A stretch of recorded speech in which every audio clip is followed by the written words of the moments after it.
এই গল্পটি সম্পূর্ণ শুনলে আপনাদের পানি অটোমেটিক বের হয়ে যাবে, সো যত দ্রুত সম্ভব হাতের কাছে টিস্যু নিয়ে বসে পড়ো।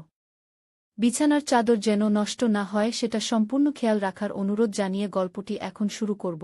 তার আগে সর্বশেষ অনুরোধ, দয়া করে এমন পানি বের করার গল্প নিয়মিত শুনতে আমাদের চ্যানেলটি সকলেই সাবস্ক্রাইব করুন। ধন্যবাদ। হ্যালো বন্ধুরা, আমার নাম শ্রাবন্তী রায়। আমার বয়স ৪২ বছর। আমার স্বামীর নাম অনিন্দ রায়, বয়স ৪৫ বছর। আমাদের ২ সন্তান, অর্ণব আর দীপা। অর্ণব ১৯ বছর বয়সী, কলেজে পড়ে। দীপা ১২ বছর বয়সী, স্কুলে যায়। আমাদের শহরে বোমাদের একটি ফ্যাশন শো হচ্ছিল চ্যারিটির জন্য। আমাকেও অংশগ্রহণ করতে বলা হয়েছিল। আমার শ্বশুর অজিতবাবু ছিলেন প্রধান বিচারক। শোতে আমি প্রথম পুরস্কার পেয়েছিলাম। শো শেষে একটি আফটার পার্টির আয়োজন করা হয়েছিল। সবাই মদ্যপান করে মেতে উঠেছিল। আমি একটু ক্লান্ত বোধ করছিলাম, তাই বাইরের বারান্দায় একা দাঁড়িয়েছিলাম, ঠান্ডা হাওয়া খাচ্ছিলাম। হঠাৎ পেছন থেকে অজিতবাবুর কণ্ঠ শুনতে পেলাম। তুমি আজ সবার চেয়ে সুন্দর লাগছিলে গো। আমি ঘুরে দাঁড়াতেই দেখি তিনি আমার দিকে তাকিয়ে হাসছেন। ধন্যবাদ শ্বশুরবাবু, আমি হাসি দিয়ে উত্তর দিলাম। তিনি একটু কাছে এলেন, হঠাৎ পকেট থেকে একটি আংটি বের করলেন। আমি ভাবলাম, এই লোকটা কত বিকিত। তার নিজের ছেলের স্ত্রীকে চাইছে। আমি ভয়ে আর ঘৃণায় কাঁপতে লাগলাম। কিন্তু আমাকে শক্তি দেখাতে হবে, নইলে এই লোকটার কাছে আমি হেরে যাব। আপনি ভুল করছেন, আমি দৃঢ় কণ্ঠে বললাম। আমি কখনোই আপনার প্রস্তাব গ্রহণ করব না। আমি অনিন্দকে ভালোবাসি, আমার বাচ্চাদের ভবিষ্যৎ নিয়ে ভাবি। আপনি আমাকে যতই ভয় দেখান না কেন, আমি আমার সিদ্ধান্ত বদলাব না। তিনি একটু চুপ থেকে বললেন, ঠিক আছে, তাহলে দুবাইতে পৌঁছে দেখা যাক। তারপর তিনি একটা ঘুমের বড়ি খেয়ে ঘুমিয়ে পড়লেন। আমি ভাবতে লাগলাম কিভাবে এই বিপদ থেকে বাঁচব। বিমান যখন দুবাই এয়ারপোর্টে ল্যান্ড করল, আমি ঠিক করলাম যে কোনোভাবেই অজিতবাবুর সাথে হোটেলে যাব না। মাথায় একটা প্ল্যান এলো। বিমান থেকে নামার সময় আমি জানালার ধারে বসা যাত্রীদের একজনকে ধাক্কা দিলাম। ওহ সরি, আমি বললাম। সেই যাত্রী বিরক্ত হয়ে গেল, আমরা বের হতে দেরি হল। এই ফাঁকে আমি ইমিগ্রেশন লাইনে গিয়ে অজিতবাবু থেকে দূরে দাঁড়ালাম। আমার কাছে যেহেতু নিজের পাসপোর্ট ছিল না, আমি ইমিগ্রেশন অফিসারকে বললাম, আমার পাসপোর্ট আমার শ্বশুরের কাছে আছে, আমি খুঁজে পাচ্ছি না। অফিসার আমাকে একপাশে নিয়ে গেলেন। ম্যাডাম, আপনি একটু অপেক্ষা করুন, আমরা দেখছি। আমি একটা সিদ্ধান্ত নিলাম। অফিসারকে ডেকে বললাম, স্যার, আমি একটা বিপদে আছি। আমার শ্বশুর আমাকে জোর করে এখানে নিয়ে এসেছেন। তিনি আমাকে আমি কাঁদতে শুরু করলাম। অফিসার আমাকে একটা রুমে নিয়ে গেলেন। সেখানে একজন মহিলা অফিসার ছিলেন। আমি তাদের সব কিছু খুলে বললাম। প্রথমে তারা বিশ্বাস করেননি, কিন্তু আমি তাদের দেখালাম আমার ফোনে অজিতবাবুর ভয়েস রেকর্ডিং, বিমানে যেটা আমি লুকিয়ে রেকর্ড করেছিলাম। আমি ভারতে ফিরে যেতে চাই, আমার 2টো বাচ্চা সেখানে আছে, আমি তাদের অনুরোধ করলাম। মহিলা অফিসার আমাকে আশ্বস্ত করলেন, চিন্তা করবেন না, আমরা আপনাকে সাহায্য করব। এমন কেসেস আমরা আগেও দেখেছি। তারা অজিতবাবুকে আটকে রাখলেন। আমি জানি না তারা তাকে কি বলেছিলেন, কিন্তু পরের দিনই আমাকে একটা ফ্লাইটে ভারত পাঠিয়ে দিলেন। আমি বোনকে ফোন করে বললাম, আমি ফিরে আসছি। সে বিশ্বাসই করতে পারেনি। যখন আমি ভারতে পৌঁছালাম, এয়ারপোর্টে অর্ণব আর দীপা আমার জন্য অপেক্ষা করছিল। তাদের দেখে আমার চোখে জল এসে গেল। আমি তাদের জড়িয়ে ধরলাম। মা, তুমি এত তাড়াতাড়ি ফিরে এলে? অর্ণব জিজ্ঞেস করল। হ্যাঁ, কাজটা আর করতে হলো না, আমি বললাম। আমি এখনো পুরো সত্য বলতে পারিনি তাদের। বাড়ি ফিরে দেখি অনিন্দ নেই। বোন বলল, সে তার বাবার সাথে কথা বলার পর থেকেই খুব বিচলিত হয়ে আছে, ঘণ্টা 2 আগে বেরিয়ে গেছে কোথাও। আমি বসে ভাবছিলাম, অনিন্দকে কি বলবো, কিভাবে বলবো? তার বাবার বিষয়ে এমন কথা সে কি বিশ্বাস করবে? হঠাৎ দরজায় শব্দ হল। অনিন্দ ফিরে এসেছে। আমাকে দেখে সে অবাক হয়ে গেল। শ্রাবন্তী, তুমি? বাবা? কোথায় বাবা? আমি তাকে বললাম, তোমার বাবা এখনও দুবাইতে আছেন গু। কিন্তু তুমি কেন ফিরে এলে? Modelling contract? অনিন্দ, আমি তোমাকে একটা গুরুত্বপূর্ণ কথা বলতে চাই। আমি জানি তুমি হয়তো বিশ্বাস করবে না, কিন্তু এটা সত্যি গু। আমি তাকে সব কিছু বললাম, শুরু থেকে শেষ পর্যন্ত। ফ্যাশন শোর আফটার পার্টি থেকে শুরু করে দুবাইতে যাওয়া, সব কিছু। আমি তাকে ভয়েস রেকর্ডিংও শোনালাম। অনিন্দ স্তব্ধ হয়ে বসে রইল। তার চোখে বিশ্বাস, অবিশ্বাস, রাগ, অপমান সব একসাথে দেখা দিচ্ছিল। সে উঠে দাঁড়িয়ে বাড়ির বাইরে চলে গেল। আমি তাকে ডাকলাম, কিন্তু সে শুনল না। তারপর থেকে 2 ঘণ্টা কেটে গেছে, সে এখনও ফেরেনি। আমি চিন্তিত হয়ে পড়লাম। কোথায় গেল সে? তার বাবার সাথে দেখা করতে? রাত গভীর হল, কিন্তু অনিন্দ ফিরে এলো না। অর্ণব আর দীপা ঘুমিয়ে পড়ল। আমি জেগে অপেক্ষা করতে লাগলাম। ভোর 5টার দিকে ডোরবেল বাজল। আমি দ্রুত গিয়ে দরজা খুললাম। অনিন্দ দাঁড়িয়ে আছে, চোখে ক্লান্তি, মুখে কঠিন ভাব। চলো, সে বলল। কোথায়? আমি জিজ্ঞেস করলাম। পুলিশ স্টেশনে কি? আমি অবাক হয়ে গেলাম। কেন? আমি বাবার বিরুদ্ধে অভিযোগ দায়ের করেছি। তোমাকে তোমার বক্তব্য দিতে হবে গুই। আমি বিশ্বাস করতে পারলাম না। অনিন্দ সত্যিই আমাকে বিশ্বাস করেছে, তার বাবার বিরুদ্ধে দাঁড়িয়েছে। আমি তার হাত ধরে বললাম, তুমি সত্যিই আমাকে বিশ্বাস করো? হ্যাঁ, করি, সে দৃঢ়তার সাথে বলল। আমি গত কয়েক ঘণ্টা বাবার পুরনো ব্যবহার নিয়ে ভাবছিলাম। এটা প্রথম নয় যে তিনি অন্য মহিলাদের প্রতি অনুচিত আচরণ করেছেন। আমি ভাবতাম এগুলো গুজব। কিন্তু এখন আমি বুঝতে পারছি তিনি সত্যিই একজন অসুস্থ মানুষ গো। পুলিশ স্টেশনে গিয়ে আমি আমার বয়ান দিলাম। পুলিশ বলল তারা অজিতবাবুকে ফিরে আসার পর জিজ্ঞাসাবাদ করবে। কেসটি তার বিরুদ্ধে গুরুতর। ধর্ষণের চেষ্টা, অপহরণের চেষ্টা, মানসিক নির্যাতন, এসব চার্জ। 2 দিন পর অজিতবাবু ভারতে ফিরে এলেন। তার চেহারা বদলে গেছে, অহংকারী চাহনি আর নেই। তিনি সরাসরি আমাদের বাড়িতে এলেন। অনিন্দ দরজা খুলে তাকে দেখে বলল, কি চান আপনি? অজিতবাবু নতমস্তকে বললেন, আমি শ্রাবন্তীর কাছে ক্ষমা চাইতে এসেছি। আমি ভুল করেছিলাম, অন্যায় করেছিলাম গ। আমি দরজার কাছে এসে দাঁড়ালাম। আপনি জানেন, আপনার ভুলের জন্য আপনাকে শাস্তি পেতে হবে। পুলিশ আপনার জন্য অপেক্ষা করছে গি। আমি জানি। তিনি নতমস্তকে বললেন, আমি নিজেই পুলিশ স্টেশনে যাব। আমি শুধু একবার তোমাদের সবার কাছে ক্ষমা চাইতে এসেছি। আমি জিজ্ঞেস করলাম, কেন আপনি এমন করলেন? ভেবেছিলেন আমি রাজি হব? আমি জানি না, তিনি উত্তর দিলেন, আমি বুড়ো হয়ে গেছি, আর আমার মনে হয়েছিল আমি জীবনে আর সুখ পাব না। আমি তোমাকে দেখে মুগ্ধ হয়েছিলাম, আর ভেবেছিলাম তুমি যদি আমার হও, আমি আবার সুখী হব। এটা ছিল আমার মোহ, আমার ভুল গো। অনিন্দ এতক্ষণ চুপ ছিল, এবার বলল, আপনি আর আমার বাবা নন। আমি আপনার সাথে সব সম্পর্ক ছিন্ন করছি। আপনি যান, আর কখনো আমাদের জীবনে ফিরে আসবেন না গে। অজিতবাবু নিঃশব্দে চলে গেলেন। তারপর আমরা জানতে পারলাম তিনি নিজেই পুলিশ স্টেশনে গিয়ে নিজের বিরুদ্ধে সব অভিযোগ স্বীকার করে নিয়েছেন। আদালত তাকে 3 বছরের কারাদণ্ড দিয়েছে। এই ঘটনার পর আমাদের জীবন আর আগের মতো রইল না। অনিন্দ আর আমি আরও কাছাকাছি এলাম। তার আগে আমাদের মাঝে যে দূরত্ব ছিল তা কমে গেল। সে বুঝতে পারল পরিবারের চেয়ে বড় কিছু নেই। আমরা অজিতবাবুর বাড়ি থেকে চলে এলাম, নতুন জায়গায়, নতুন বাড়িতে উঠলাম। অনিন্দ নতুন ব্যবসা শুরু করল, যেটা ধীরে ধীরে জমে উঠল। অর্ণব আর দীপাকে আমরা সব কিছু বুঝিয়ে বললাম। তারা প্রথমে কষ্ট পেয়েছিল, কিন্তু পরে বুঝতে পেরেছিল কেন এটা প্রয়োজন ছিল। এই ঘটনা আমাকে শিখিয়েছে, জীবনে কখনো কোনো বিপদ এলেও সত্যের পথে থাকলে শেষ পর্যন্ত জয় হয়। আমি যদি সত্য লুকিয়ে রাখতাম, হয়তো আমার জীবন ধ্বংস হয়ে যেত। কিন্তু আমি সাহস করে সত্য বলেছিলাম, তাই আজ আমি সুখী। আজ 5 বছর পর আমরা সবাই ভালো আছি। অর্ণব কলেজ শেষ করেছে, চাকরি করছে। দীপাও বড় হয়েছে, এবার কলেজে ভর্তি হবে। অনিন্দ আর আমি আমাদের নতুন জীবন নিয়ে সন্তুষ্ট। আমার মনে হয় কখনো কখনো জীবনে এমন পরীক্ষা আসে, যেখানে আমাদের মূল্যবোধ, আমাদের সাহস, আমাদের প্রেম পরীক্ষিত হয়। সেই পরীক্ষায় যারা সফল হয় তাদের জীবন আরও সুন্দর হয়ে ওঠে। আমার জীবনে সেই বিপদ এসেছিল, আর আমি তাকে সাহসের সাথে মোকাবেলা করেছিলাম। আজ আমি গর্বিত যে আমি সত্যের পথে ছিলাম, আর সেই সত্যই আমাকে রক্ষা করেছে। হয়তো শো জেতার পুরস্কার দিচ্ছেন। কিন্তু তিনি যা বললেন তাতে আমি অবাক হয়ে গেলাম। এটা আমার স্ত্রীর আংটি। অজিতবাবু বললেন, আমি চাই তুমি এটি পরো, কিন্তু বৌমা হিসেবে নয়, আমার দ্বিতীয় স্ত্রী হিসেবে। আমাকে বিয়ে করবে? আমি তখন বিশ্বাস করতে পারলাম না যে আমার শ্বশুর সত্যিই আমাকে এমন প্রস্তাব দিচ্ছেন। আমার শাশুড়ি মারা গেছেন মাত্র 6 মাস হল, আর এখন তিনি তার পুত্রবধূকেই বিয়ে করতে চাইছেন। আমি কি স্বপ্ন দেখছি? শ্বশুরবাবু, আপনি কি বলছেন?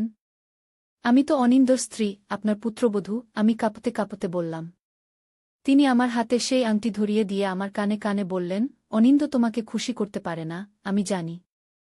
তুমি আমার সাথে থাকলে অনেক সুখী হবে। অনিন্দকে আমরা বলে দেব যে আমাদের এক পারিবারিক ব্যবসা আছে দুবাইতে, সেখানে তোমার থাকা দরকার। আমি স্তব্ধ হয়ে গেলাম। পুরো ব্যাপারটা আমার কাছে অবিশ্বাস্য মনে হচ্ছিল। আমার মনে প্রশ্ন জাগল, এর আগে কি তিনি আমার দিকে দৃষ্টি দিয়েছিলেন? কখনো কি আমি বুঝতে পারিনি? আমি কি এতটাই অন্ধ ছিলাম? আমি কোনোরকমে ওখান থেকে পালাতে চাইলাম। আমি তাকে বললাম, শ্বশুরবাবু, আমি ভাবছি আমার অর্ণব আর দীপার জন্য। ওরা বাড়িতে একা আছে, আমার দেরি হয়ে যাচ্ছে গি। আর তোমার স্বামী? তার জন্য ভাবছ না? তিনি ঠোঁটের কোণে একটু হাসি নিয়ে জিজ্ঞেস করলেন। অবশ্যই, আমি দ্রুত উত্তর দিলাম। অনিন্দ আমার অপেক্ষায় আছে গি।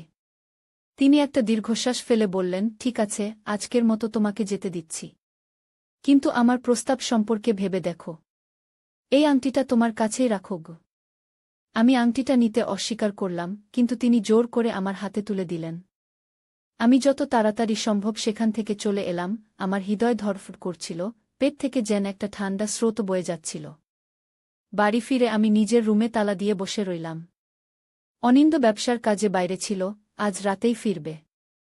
অর্ণব আর দীপা ঘুমিয়ে পড়েছিল। আমি কাউকে কিছু বলার সাহস পাচ্ছিলাম না।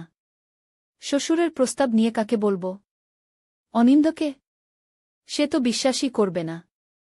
আমার অবস্থা এমন ছিল যে আমি নিজেও বিশ্বাস করতে পারছিলাম না। সারারাত আমি ঘুমাতে পারলাম না। ভাবতে লাগলাম, এটা কি সত্যিই ঘটেছে নাকি আমি কোনো দুঃস্বপ্ন দেখছি? সকালে উঠে দেখলাম টেবিলের উপর সেই আংটিটা রয়েছে। তাহলে এটা সত্যি ঘটেছে। পরের দিন সকালে অনিন্দ ফিরে এলো। আমি ঠিক করলাম তাকে সব কিছু বলবো। কিন্তু তার সাথে কথা বলার আগেই শ্বশুর ফোন করলেন। আমি দেখলাম অনিন্দর মুখ গম্ভীর হয়ে গেল। ফোন রেখে সে আমার দিকে তাকিয়ে বলল, শ্রাবন্তী, তোমাকে 2 সপ্তাহের জন্য দুবাই যেতে হবে। বাবার একটা বিজনেস ডিল আছে, তোমার সাহায্য চাই। আমি স্তব্ধ হয়ে গেলাম। ঠিক যেমন শ্বশুর বলেছিলেন সেভাবেই ঘটনা ঘটছে। অনিন্দ কিছুই জানে না যে তার বাবা কি পরিকল্পনা করেছেন আমাকে নিয়ে। আমি যাব না, আমি দৃঢ়ভাবে বললাম। কেন? কি হয়েছে? অনিন্দ অবাক হয়ে জিজ্ঞেস করল। আমি ঠিক করলাম সব কিছু বলে দেব। তোমার বাবা কাল আমাকে। আমি বাক্য শেষ করার আগেই ডোরবেল বেজে উঠল। কে এসেছে এই সকালে? দরজা খুলে দেখি স্বয়ং অজিতবাবু। আমি ভয়ে কাঠ হয়ে গেলাম। তিনি একটা বাক্স হাতে নিয়ে এসেছেন। বোমা, তোমার জন্য এই বাক্সটা এনেছি। দুবাইয়ে যাওয়ার আগে এগুলো পড়লে ভালো হবে, তিনি মুচকি হেসে বললেন। অনিন্দ আমাদের দিকে এগিয়ে এসে বাক্সটা খুলে দেখাল। ভেতরে দামি গহনা, একটা আধুনিক স্মার্টফোন এবং একটা ছোট্ট চিরকুট। অনিন্দ চিরকুটটা তুলে নিয়ে পড়ল, বোমা, তোমার ফ্যাশন শো জেতার উপহার। আশা করি পছন্দ হবে গু। আমি চিরকুটটা দেখে বুঝলাম শ্বশুর নিজেই লিখেছেন এটা, যাতে অনিন্দ সন্দেহ না করে। কিন্তু বাক্সের ভেতরে গহনাগুলোর নিচে আরেকটা কাগজ ছিল, যেটা শুধু আমিই দেখতে পেলাম।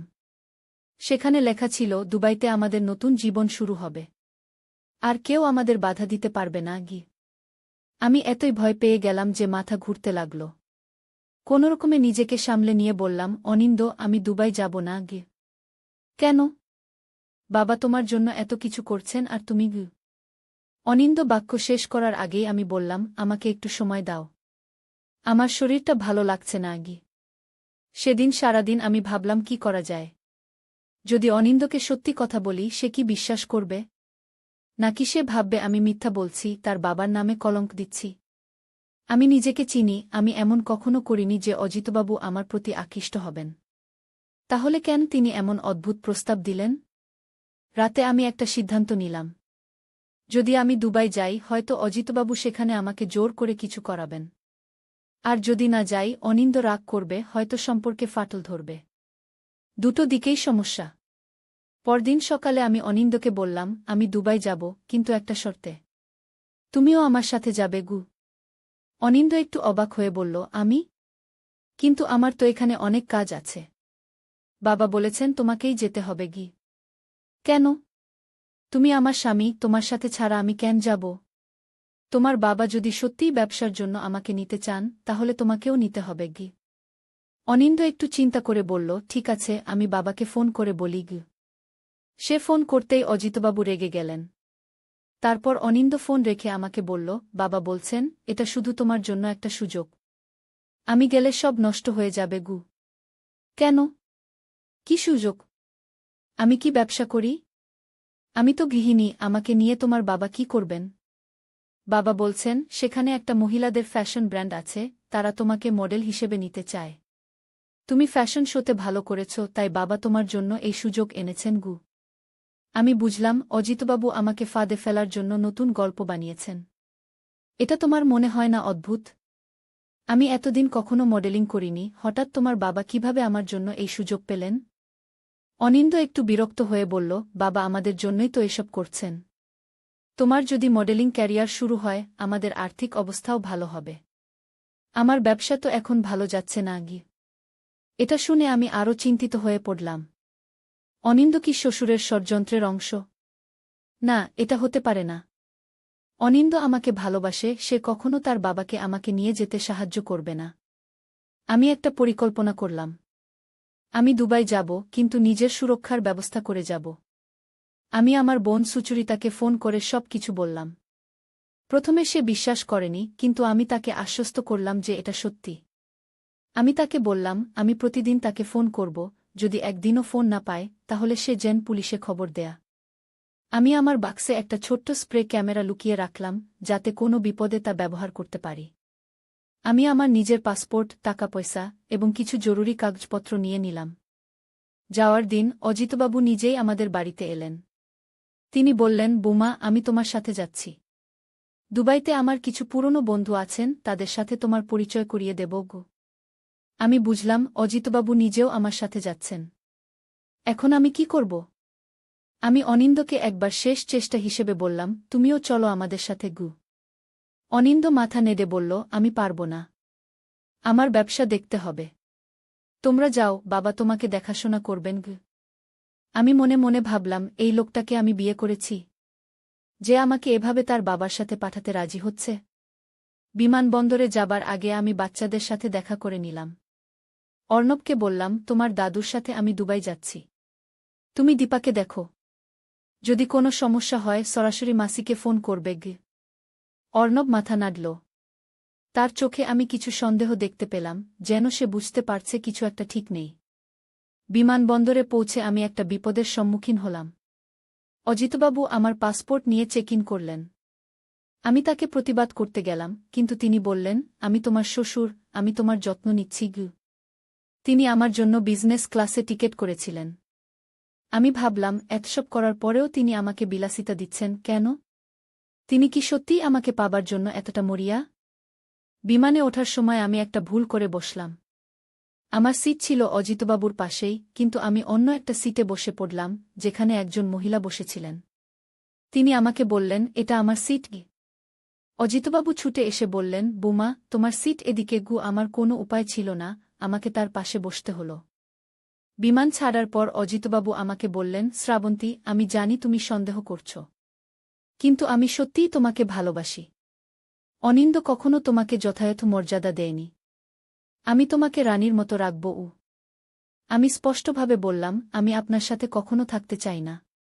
আমি অনিন্দকে ভালোবাসি, সে আমার স্বামী। আপনি আমার শ্বশুর, আপনার উচিত নয় আমার প্রতি এমন আচরণ করা গি।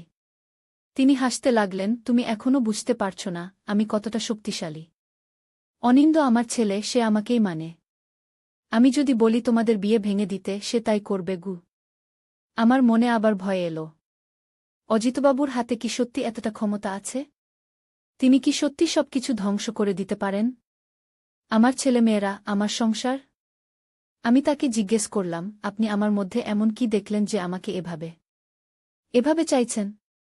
তিনি আমার হাত ধরে বললেন, আমি তোমাকে প্রথম দিন দেখেই মুগ্ধ হয়েছিলাম, যখন তুমি অনিন্দর সাথে বিয়ের জন্য আমাদের বাড়িতে এসেছিলে। তোমার সৌন্দর্য, তোমার ব্যক্তিত্ব সবকিছু আমাকে আকর্ষণ করেছিল। কিন্তু তখন আমার স্ত্রী বেঁচে ছিল, আমি কিছু করতে পারিনি। এখন সে নেই, আমি আর অপেক্ষা করতে পারি না গিয়ে। আমি ভাবলাম,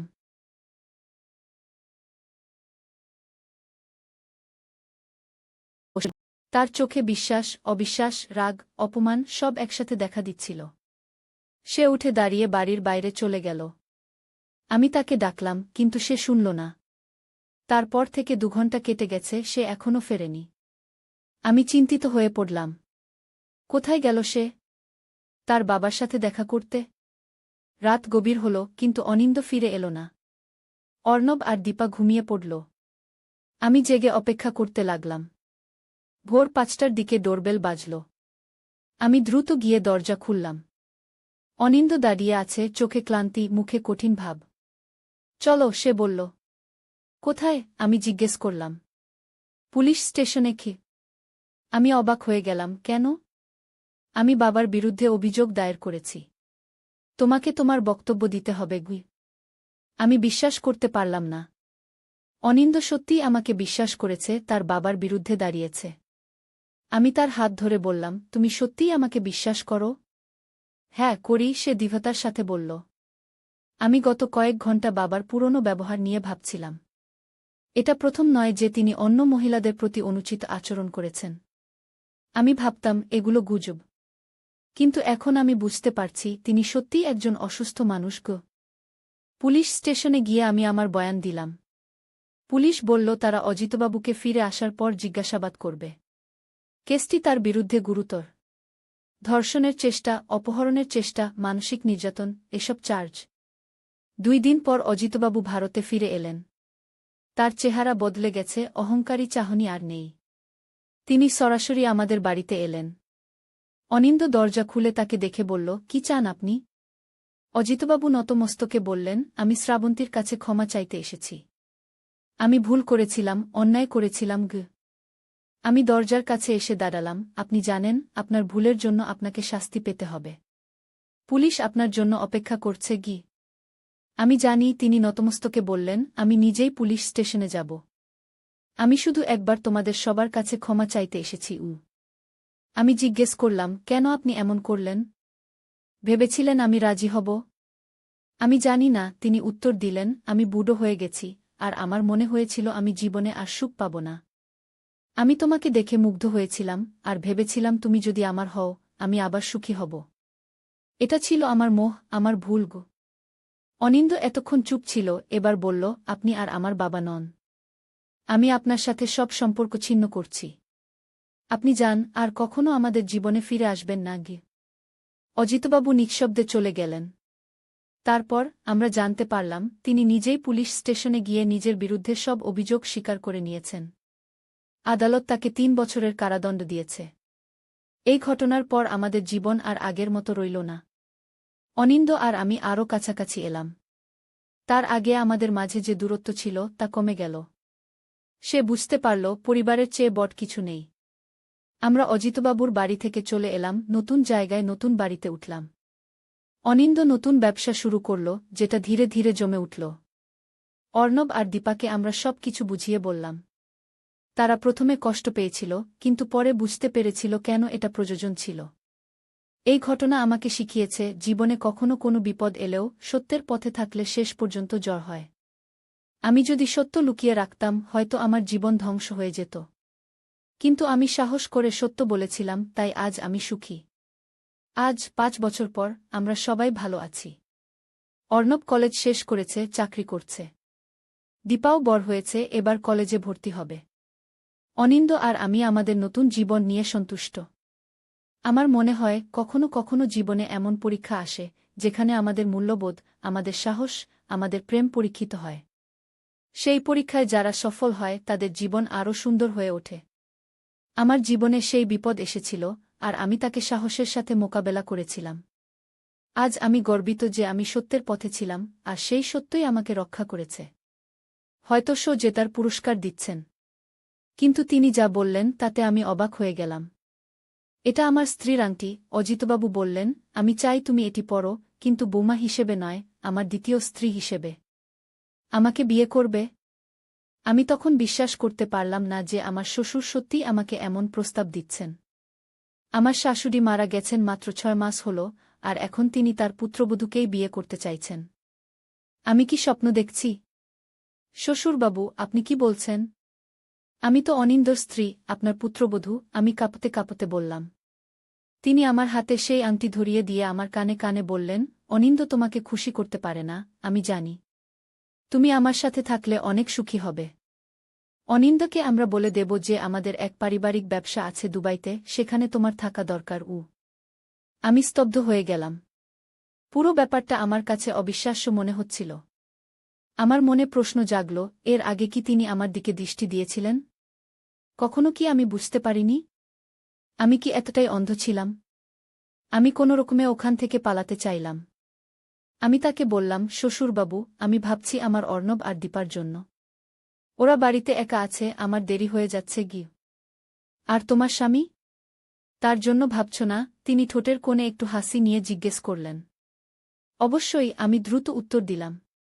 অনিন্দ আমার অপেক্ষায় আছে গি। তিনি একটা দীর্ঘশ্বাস ফেলে বললেন, ঠিক আছে, আজকের মতো তোমাকে যেতে দিচ্ছি। কিন্তু আমার প্রস্তাব সম্পর্কে ভেবে দেখো। এই আংটিটা তোমার কাছেই রাখো গো। আমি আংটিটা নিতে অস্বীকার করলাম, কিন্তু তিনি জোর করে আমার হাতে তুলে দিলেন।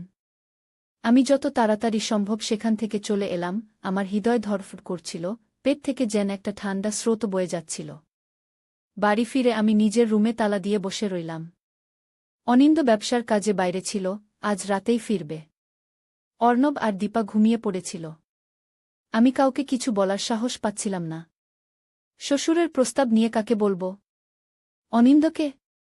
সে তো বিশ্বাসই করবে না। আমার অবস্থা এমন ছিল যে আমি নিজেও বিশ্বাস করতে পারছিলাম না।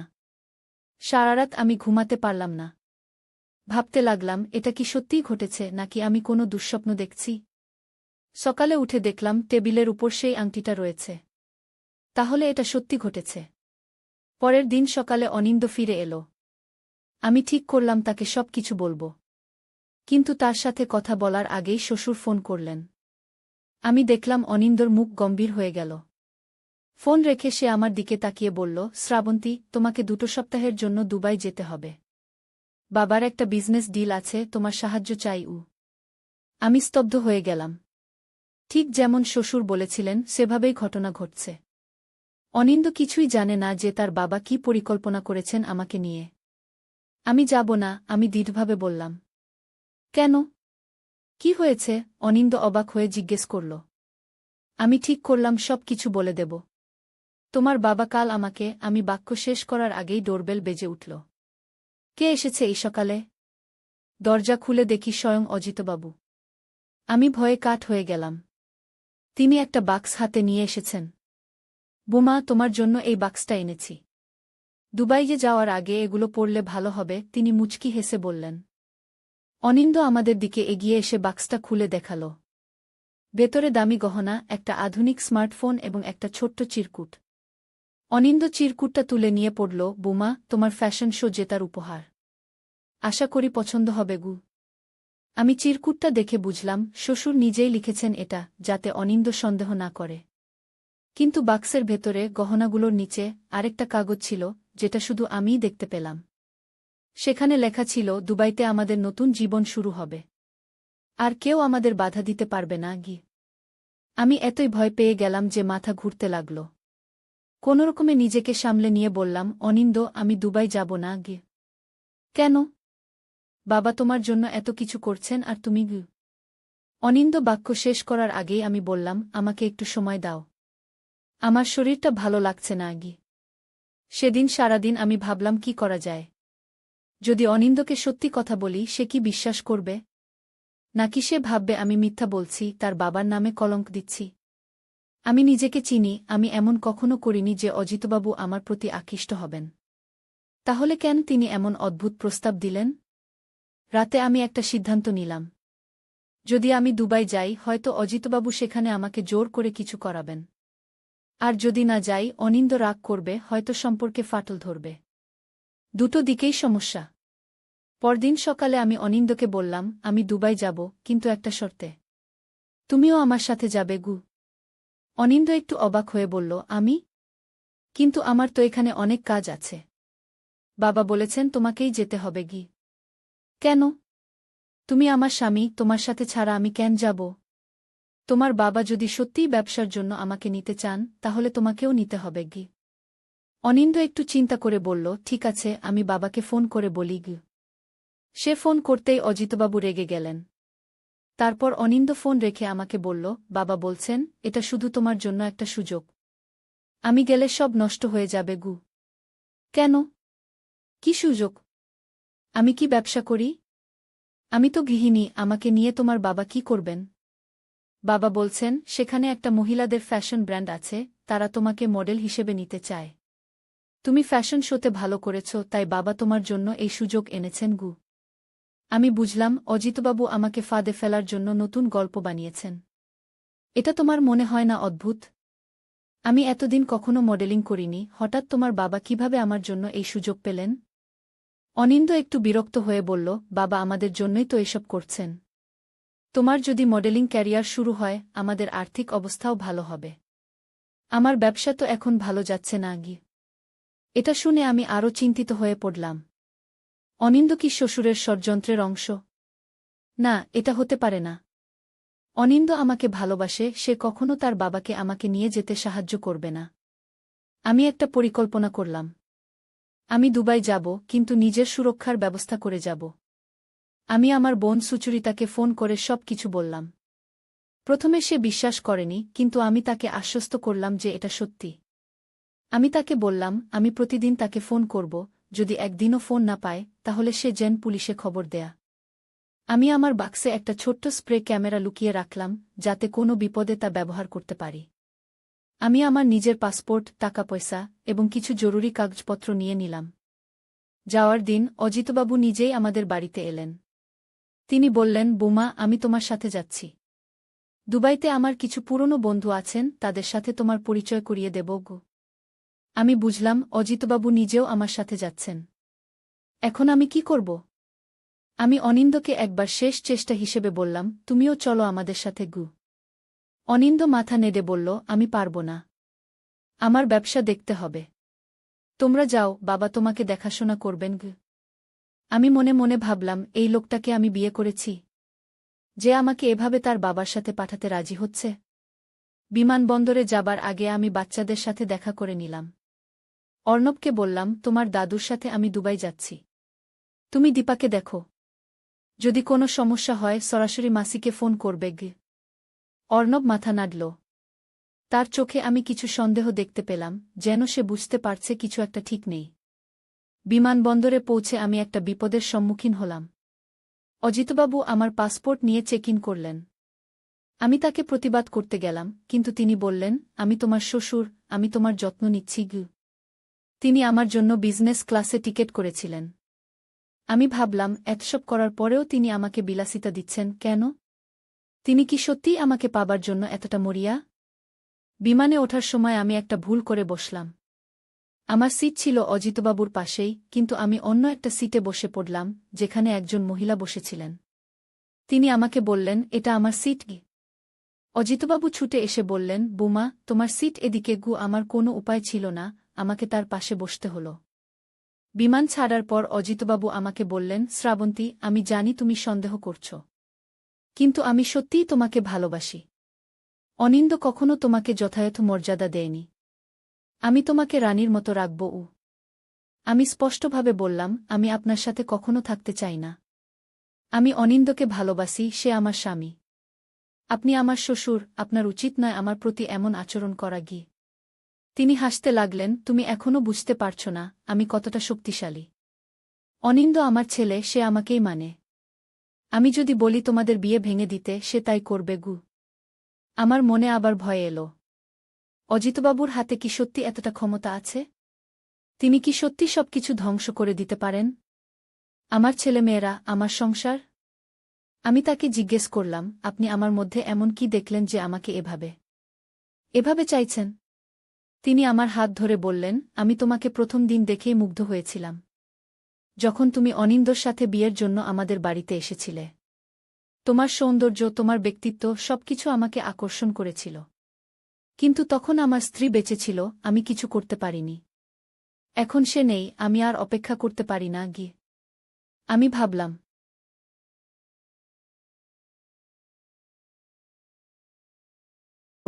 তার চোখে বিশ্বাস, অবিশ্বাস, রাগ, অপমান সব একসাথে দেখা দিচ্ছিল।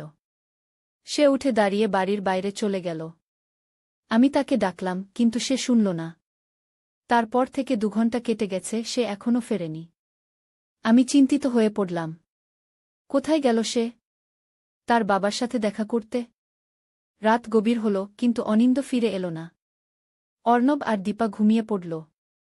আমি জেগে অপেক্ষা করতে লাগলাম। ভোর 5টার দিকে ডোরবেল বাজল। আমি দ্রুত গিয়ে দরজা খুললাম। অনিন্দ দাঁড়িয়ে আছে, চোখে ক্লান্তি, মুখে কঠিন ভাব। চলো, সে বলল। কোথায়? আমি জিজ্ঞেস করলাম। পুলিশ স্টেশনে কি? আমি অবাক হয়ে গেলাম। কেন? আমি বাবার বিরুদ্ধে অভিযোগ দায়ের করেছি। তোমাকে তোমার বক্তব্য দিতে হবে। আমি বিশ্বাস করতে পারলাম না। অনিন্দ সত্যিই আমাকে বিশ্বাস করেছে, তার বাবার বিরুদ্ধে দাঁড়িয়েছে। আমি তার হাত ধরে বললাম, তুমি সত্যিই আমাকে বিশ্বাস করো? হ্যাঁ, করি, সে দৃঢ়তার সাথে বলল। আমি গত কয়েক ঘণ্টা বাবার পুরনো ব্যবহার নিয়ে ভাবছিলাম। এটা প্রথম নয় যে তিনি অন্য মহিলাদের প্রতি অনুচিত আচরণ করেছেন। আমি ভাবতাম এগুলো গুজব। কিন্তু এখন আমি বুঝতে পারছি তিনি সত্যিই একজন অসুস্থ মানুষ। পুলিশ স্টেশনে গিয়ে আমি আমার বয়ান দিলাম। পুলিশ বলল তারা অজিতবাবুকে ফিরে আসার পর জিজ্ঞাসাবাদ করবে। কেসটি তার বিরুদ্ধে গুরুতর। ধর্ষণের চেষ্টা, অপহরণের চেষ্টা, মানসিক নির্যাতন, এসব চার্জ। 2 দিন পর অজিতবাবু ভারতে ফিরে এলেন। তার চেহারা বদলে গেছে, অহংকারী চাহনি আর নেই। তিনি সরাসরি আমাদের বাড়িতে এলেন। অনিন্দ দরজা খুলে তাকে দেখে বলল, কি চান আপনি? অজিতবাবু নতমস্তকে বললেন, আমি শ্রাবন্তীর কাছে ক্ষমা চাইতে এসেছি। আমি ভুল করেছিলাম, অন্যায় করেছিলাম। আমি দরজার কাছে এসে দাঁড়ালাম। আপনি জানেন, আপনার ভুলের জন্য আপনাকে শাস্তি পেতে হবে। পুলিশ আপনার জন্য অপেক্ষা করছে। আমি জানি। তিনি নতমস্তকে বললেন, আমি নিজেই পুলিশ স্টেশনে যাব। আমি শুধু একবার তোমাদের সবার কাছে ক্ষমা চাইতে এসেছি। আমি জিজ্ঞেস করলাম, কেন আপনি এমন করলেন? ভেবেছিলেন আমি রাজি হব? আমি জানি না, তিনি উত্তর দিলেন, আমি বুড়ো হয়ে গেছি, আর আমার মনে হয়েছিল আমি জীবনে আর সুখ পাব না। আমি তোমাকে দেখে মুগ্ধ হয়েছিলাম, আর ভেবেছিলাম তুমি যদি আমার হও, আমি আবার সুখী হব। এটা ছিল আমার মোহ, আমার ভুল। অনিন্দ এতক্ষণ চুপ ছিল, এবার বলল, আপনি আর আমার বাবা নন। আমি আপনার সাথে সব সম্পর্ক ছিন্ন করছি। আপনি যান, আর কখনো আমাদের জীবনে ফিরে আসবেন না। অজিতবাবু নিঃশব্দে চলে গেলেন। তারপর আমরা জানতে পারলাম তিনি নিজেই পুলিশ স্টেশনে গিয়ে নিজের বিরুদ্ধে সব অভিযোগ স্বীকার করে নিয়েছেন। আদালত তাকে 3 বছরের কারাদণ্ড দিয়েছে। এই ঘটনার পর আমাদের জীবন আর আগের মতো রইল না। অনিন্দ আর আমি আরও কাছাকাছি এলাম। তার আগে আমাদের মাঝে যে দূরত্ব ছিল তা কমে গেল। সে বুঝতে পারল পরিবারের চেয়ে বড় কিছু নেই। আমরা অজিতবাবুর বাড়ি থেকে চলে এলাম, নতুন জায়গায় নতুন বাড়িতে উঠলাম। অনিন্দ নতুন ব্যবসা শুরু করল, যেটা ধীরে ধীরে জমে উঠল। অর্ণব আর দীপাকে আমরা সব কিছু বুঝিয়ে বললাম। তারা প্রথমে কষ্ট পেয়েছিল, কিন্তু পরে বুঝতে পেরেছিল কেন এটা প্রয়োজন ছিল। এই ঘটনা আমাকে শিখিয়েছে, জীবনে কখনো কোনো বিপদ এলেও সত্যের পথে থাকলে শেষ পর্যন্ত জয় হয়। আমি যদি সত্য লুকিয়ে রাখতাম, হয়তো আমার জীবন ধ্বংস হয়ে যেত। কিন্তু আমি সাহস করে সত্য বলেছিলাম, তাই আজ আমি সুখী। আজ 5 বছর পর আমরা সবাই ভালো আছি। অর্ণব কলেজ শেষ করেছে, চাকরি করছে। দীপাও বড় হয়েছে, এবার কলেজে ভর্তি হবে। অনিন্দ আর আমি আমাদের নতুন জীবন নিয়ে সন্তুষ্ট। আমার মনে হয় কখনো কখনো জীবনে এমন পরীক্ষা আসে, যেখানে আমাদের মূল্যবোধ, আমাদের সাহস, আমাদের প্রেম পরীক্ষিত হয়। সেই পরীক্ষায় যারা সফল হয় তাদের জীবন আরও সুন্দর হয়ে ওঠে। আমার জীবনে সেই বিপদ এসেছিল, আর আমি তাকে সাহসের সাথে মোকাবেলা করেছিলাম। আজ আমি গর্বিত যে আমি সত্যের পথে ছিলাম, আর সেই সত্যই আমাকে রক্ষা করেছে। হয়তো শো জেতার পুরস্কার দিচ্ছেন। কিন্তু তিনি যা বললেন তাতে আমি অবাক হয়ে গেলাম। এটা আমার স্ত্রীর আংটি, অজিতবাবু বললেন, আমি চাই তুমি এটি পরো, কিন্তু বৌমা হিসেবে নয়, আমার দ্বিতীয় স্ত্রী হিসেবে। আমাকে বিয়ে করবে? আমি তখন বিশ্বাস করতে পারলাম না যে আমার শ্বশুর সত্যিই আমাকে এমন প্রস্তাব দিচ্ছেন। আমার শাশুড়ি মারা গেছেন মাত্র 6 মাস হল, আর এখন তিনি তার পুত্রবধূকেই বিয়ে করতে চাইছেন। আমি কি স্বপ্ন দেখছি? শ্বশুরবাবু, আপনি কি বলছেন? আমি তো অনিন্দর স্ত্রী, আপনার পুত্রবধূ, আমি কাঁপতে কাঁপতে বললাম। তিনি আমার হাতে সেই আংটি ধরিয়ে দিয়ে আমার কানে কানে বললেন, অনিন্দ তোমাকে খুশি করতে পারে না, আমি জানি। তুমি আমার সাথে থাকলে অনেক সুখী হবে। অনিন্দকে আমরা বলে দেব যে আমাদের এক পারিবারিক ব্যবসা আছে দুবাইতে, সেখানে তোমার থাকা দরকার। আমি স্তব্ধ হয়ে গেলাম। পুরো ব্যাপারটা আমার কাছে অবিশ্বাস্য মনে হচ্ছিল। আমার মনে প্রশ্ন জাগল, এর আগে কি তিনি আমার দিকে দৃষ্টি দিয়েছিলেন? কখনো কি আমি বুঝতে পারিনি? আমি কি এতটাই অন্ধ ছিলাম? আমি কোনোরকমে ওখান থেকে পালাতে চাইলাম। আমি তাকে বললাম, শ্বশুরবাবু, আমি ভাবছি আমার অর্ণব আর দীপার জন্য। ওরা বাড়িতে একা আছে, আমার দেরি হয়ে যাচ্ছে গিয়ে। আর তোমার স্বামী? তার জন্য ভাবছ না? তিনি ঠোঁটের কোণে একটু হাসি নিয়ে জিজ্ঞেস করলেন। অবশ্যই, আমি দ্রুত উত্তর দিলাম। অনিন্দ আমার অপেক্ষায় আছে গিয়ে। তিনি একটা দীর্ঘশ্বাস ফেলে বললেন, ঠিক আছে, আজকের মতো তোমাকে যেতে দিচ্ছি। কিন্তু আমার প্রস্তাব সম্পর্কে ভেবে দেখো। এই আংটিটা তোমার কাছেই রাখো গো। আমি আংটিটা নিতে অস্বীকার করলাম, কিন্তু তিনি জোর করে আমার হাতে তুলে দিলেন। আমি যত তাড়াতাড়ি সম্ভব সেখান থেকে চলে এলাম। আমার হৃদয় ধড়ফড় করছিল, পেট থেকে যেন একটা ঠান্ডা স্রোত বয়ে যাচ্ছিল। বাড়ি ফিরে আমি নিজের রুমে তালা দিয়ে বসে রইলাম। অনিন্দ ব্যবসার কাজে বাইরে ছিল, আজ রাতেই ফিরবে। অর্ণব আর দীপা ঘুমিয়ে পড়েছিল। আমি কাউকে কিছু বলার সাহস পাচ্ছিলাম না। শ্বশুরের প্রস্তাব নিয়ে কাকে বলব? অনিন্দকে? সে তো বিশ্বাসই করবে না। আমার অবস্থা এমন ছিল যে আমি নিজেও বিশ্বাস করতে পারছিলাম না। সারারাত আমি ঘুমাতে পারলাম না। ভাবতে লাগলাম, এটা কি সত্যিই ঘটেছে নাকি আমি কোনো দুঃস্বপ্ন দেখছি? সকালে উঠে দেখলাম টেবিলের উপর সেই আংটিটা রয়েছে। তাহলে এটা সত্যি ঘটেছে। পরের দিন সকালে অনিন্দ ফিরে এলো। আমি ঠিক করলাম তাকে সব কিছু বলবো। কিন্তু তার সাথে কথা বলার আগেই শ্বশুর ফোন করলেন। আমি দেখলাম অনিন্দর মুখ গম্ভীর হয়ে গেল। ফোন রেখে সে আমার দিকে তাকিয়ে বলল, শ্রাবন্তী, তোমাকে 2 সপ্তাহের জন্য দুবাই যেতে হবে। বাবার একটা বিজনেস ডিল আছে, তোমার সাহায্য চাই। আমি স্তব্ধ হয়ে গেলাম। ঠিক যেমন শ্বশুর বলেছিলেন সেভাবেই ঘটনা ঘটছে। অনিন্দ কিছুই জানে না যে তার বাবা কি পরিকল্পনা করেছেন আমাকে নিয়ে। আমি যাব না, আমি দৃঢ়ভাবে বললাম। কেন? কি হয়েছে? অনিন্দ অবাক হয়ে জিজ্ঞেস করল। আমি ঠিক করলাম সব কিছু বলে দেব। তোমার বাবা কাল আমাকে। আমি বাক্য শেষ করার আগেই ডোরবেল বেজে উঠল। কে এসেছে এই সকালে? দরজা খুলে দেখি স্বয়ং অজিতবাবু। আমি ভয়ে কাঠ হয়ে গেলাম। তিনি একটা বাক্স হাতে নিয়ে এসেছেন। বোমা, তোমার জন্য এই বাক্সটা এনেছি। দুবাইয়ে যাওয়ার আগে এগুলো পড়লে ভালো হবে, তিনি মুচকি হেসে বললেন। অনিন্দ আমাদের দিকে এগিয়ে এসে বাক্সটা খুলে দেখাল। ভেতরে দামি গহনা, একটা আধুনিক স্মার্টফোন এবং একটা ছোট্ট চিরকুট। অনিন্দ চিরকুটটা তুলে নিয়ে পড়ল, বোমা, তোমার ফ্যাশন শো জেতার উপহার। আশা করি পছন্দ হবে গু।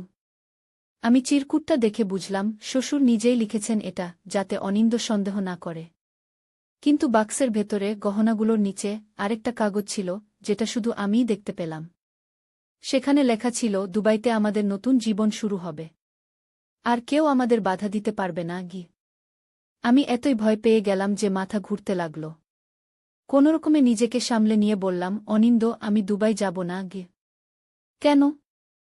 বাবা তোমার জন্য এত কিছু করছেন আর তুমি গু। অনিন্দ বাক্য শেষ করার আগেই আমি বললাম, আমাকে একটু সময় দাও। আমার শরীরটা ভালো লাগছে না গি। সেদিন সারাদিন আমি ভাবলাম কি করা যায়। যদি অনিন্দকে সত্যি কথা বলি, সে কি বিশ্বাস করবে? নাকি সে ভাববে আমি মিথ্যা বলছি, তার বাবার নামে কলঙ্ক দিচ্ছি? আমি নিজেকে চিনি, আমি এমন কখনো করিনি যে অজিতবাবু আমার প্রতি আকৃষ্ট হবেন। তাহলে কেন তিনি এমন অদ্ভুত প্রস্তাব দিলেন? রাতে আমি একটা সিদ্ধান্ত নিলাম। যদি আমি দুবাই যাই, হয়তো অজিতবাবু সেখানে আমাকে জোর করে কিছু করাবেন। আর যদি না যাই, অনিন্দ রাগ করবে, হয়তো সম্পর্কে ফাটল ধরবে। দুটো দিকেই সমস্যা। পরদিন সকালে আমি অনিন্দকে বললাম, আমি দুবাই যাব, কিন্তু একটা শর্তে। তুমিও আমার সাথে যাবে গু। অনিন্দ একটু অবাক হয়ে বলল, আমি? কিন্তু আমার তো এখানে অনেক কাজ আছে। বাবা বলেছেন তোমাকেই যেতে হবে গি। কেন? তুমি আমার স্বামী, তোমার সাথে ছাড়া আমি কেন যাব? তোমার বাবা যদি সত্যিই ব্যবসার জন্য আমাকে নিতে চান, তাহলে তোমাকেও নিতে হবে গি। অনিন্দ একটু চিন্তা করে বলল, ঠিক আছে, আমি বাবাকে ফোন করে বলি গ। সে ফোন করতেই অজিতবাবু রেগে গেলেন। তারপর অনিন্দ ফোন রেখে আমাকে বলল, বাবা বলছেন, এটা শুধু তোমার জন্য একটা সুযোগ।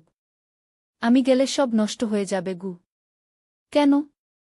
কি সুযোগ? আমি কি ব্যবসা করি?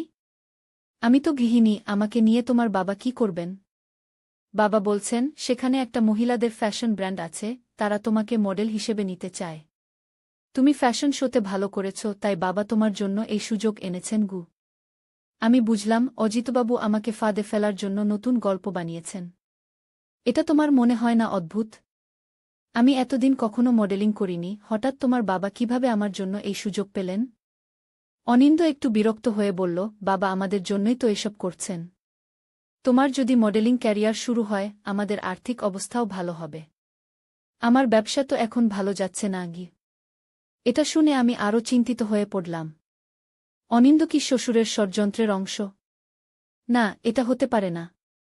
অনিন্দ আমাকে ভালোবাসে, সে কখনো তার বাবাকে আমাকে নিয়ে যেতে সাহায্য করবে না। আমি একটা পরিকল্পনা করলাম। আমি দুবাই যাব, কিন্তু নিজের সুরক্ষার ব্যবস্থা করে যাব। আমি আমার বোন সুচরিতাকে ফোন করে সব কিছু বললাম। প্রথমে সে বিশ্বাস করেনি, কিন্তু আমি তাকে আশ্বস্ত করলাম যে এটা সত্যি। আমি তাকে বললাম, আমি প্রতিদিন তাকে ফোন করব, যদি একদিনও ফোন না পায়, তাহলে সে যেন পুলিশে খবর দেয়া। আমি আমার বাক্সে একটা ছোট্ট স্প্রে ক্যামেরা লুকিয়ে রাখলাম, যাতে কোনো বিপদে তা ব্যবহার করতে পারি। আমি আমার নিজের পাসপোর্ট, টাকা পয়সা এবং কিছু জরুরি কাগজপত্র নিয়ে নিলাম। যাওয়ার দিন অজিতবাবু নিজেই আমাদের বাড়িতে এলেন। তিনি বললেন, বুমা, আমি তোমার সাথে যাচ্ছি। দুবাইতে আমার কিছু পুরনো বন্ধু আছেন, তাদের সাথে তোমার পরিচয় করিয়ে দেব গো। আমি বুঝলাম, অজিতবাবু নিজেও আমার সাথে যাচ্ছেন। এখন আমি কি করব? আমি অনিন্দকে একবার শেষ চেষ্টা হিসেবে বললাম, তুমিও চলো আমাদের সাথে গু। অনিন্দ মাথা নেড়ে বলল, আমি পারব না। আমার ব্যবসা দেখতে হবে। তোমরা যাও, বাবা তোমাকে দেখাশোনা করবেন গু। আমি মনে মনে ভাবলাম, এই লোকটাকে আমি বিয়ে করেছি, যে আমাকে এভাবে তার বাবার সাথে পাঠাতে রাজি হচ্ছে। বিমানবন্দরে যাবার আগে আমি বাচ্চাদের সাথে দেখা করে নিলাম। অর্ণবকে বললাম, তোমার দাদুর সাথে আমি দুবাই যাচ্ছি। তুমি দীপাকে দেখো। যদি কোনো সমস্যা হয় সরাসরি মাসিকে ফোন করবে গে। অর্ণব মাথা নাড়ল। তার চোখে আমি কিছু সন্দেহ দেখতে পেলাম, যেন সে বুঝতে পারছে কিছু একটা ঠিক নেই। বিমানবন্দরে পৌঁছে আমি একটা বিপদের সম্মুখীন হলাম। অজিতবাবু আমার পাসপোর্ট নিয়ে চেক ইন করলেন। আমি তাকে প্রতিবাদ করতে গেলাম, কিন্তু তিনি বললেন, আমি তোমার শ্বশুর, আমি তোমার যত্ন নিচ্ছি গু। তিনি আমার জন্য বিজনেস ক্লাসে টিকেট করেছিলেন। আমি ভাবলাম, এতসব করার পরেও তিনি আমাকে বিলাসিতা দিচ্ছেন কেন? তিনি কি সত্যিই আমাকে পাবার জন্য এতটা মরিয়া? বিমানে ওঠার সময় আমি একটা ভুল করে বসলাম। আমার সিট ছিল অজিতবাবুর পাশেই, কিন্তু আমি অন্য একটা সিটে বসে পড়লাম, যেখানে একজন মহিলা বসেছিলেন। তিনি আমাকে বললেন, এটা আমার সিট গি। অজিতবাবু ছুটে এসে বললেন, বুমা, তোমার সিট এদিকে গু। আমার কোনো উপায় ছিল না, আমাকে তার পাশে বসতে হল। বিমান ছাড়ার পর অজিতবাবু আমাকে বললেন, শ্রাবন্তী, আমি জানি তুমি সন্দেহ করছ, কিন্তু আমি সত্যিই তোমাকে ভালোবাসি। অনিন্দ কখনো তোমাকে যথাযথ মর্যাদা দেয়নি। আমি তোমাকে রানীর মতো রাখব। আমি স্পষ্টভাবে বললাম, আমি আপনার সাথে কখনো থাকতে চাই না। আমি অনিন্দকে ভালোবাসি, সে আমার স্বামী। আপনি আমার শ্বশুর, আপনার উচিত নয় আমার প্রতি এমন আচরণ করা গি। তিনি হাসতে লাগলেন, তুমি এখনও বুঝতে পারছ না আমি কতটা শক্তিশালী। অনিন্দ আমার ছেলে, সে আমাকেই মানে। আমি যদি বলি তোমাদের বিয়ে ভেঙে দিতে, সে তাই করবে গু। আমার মনে আবার ভয় এলো। অজিতবাবুর হাতে কি সত্যি এতটা ক্ষমতা আছে? তিনি কি সত্যি সবকিছু ধ্বংস করে দিতে পারেন? আমার ছেলেমেয়েরা, আমার সংসার? আমি তাকে জিজ্ঞেস করলাম, আপনি আমার মধ্যে এমন কি দেখলেন যে আমাকে এভাবে চাইছেন? তিনি আমার হাত ধরে বললেন, আমি তোমাকে প্রথম দিন দেখেই মুগ্ধ হয়েছিলাম, যখন তুমি অনিন্দর সাথে বিয়ের জন্য আমাদের বাড়িতে এসেছিলে। তোমার সৌন্দর্য, তোমার ব্যক্তিত্ব, সবকিছু আমাকে আকর্ষণ করেছিল। কিন্তু তখন আমার স্ত্রী বেঁচে ছিল, আমি কিছু করতে পারিনি। এখন সে নেই, আমি আর অপেক্ষা করতে পারি না গিয়ে। আমি ভাবলাম,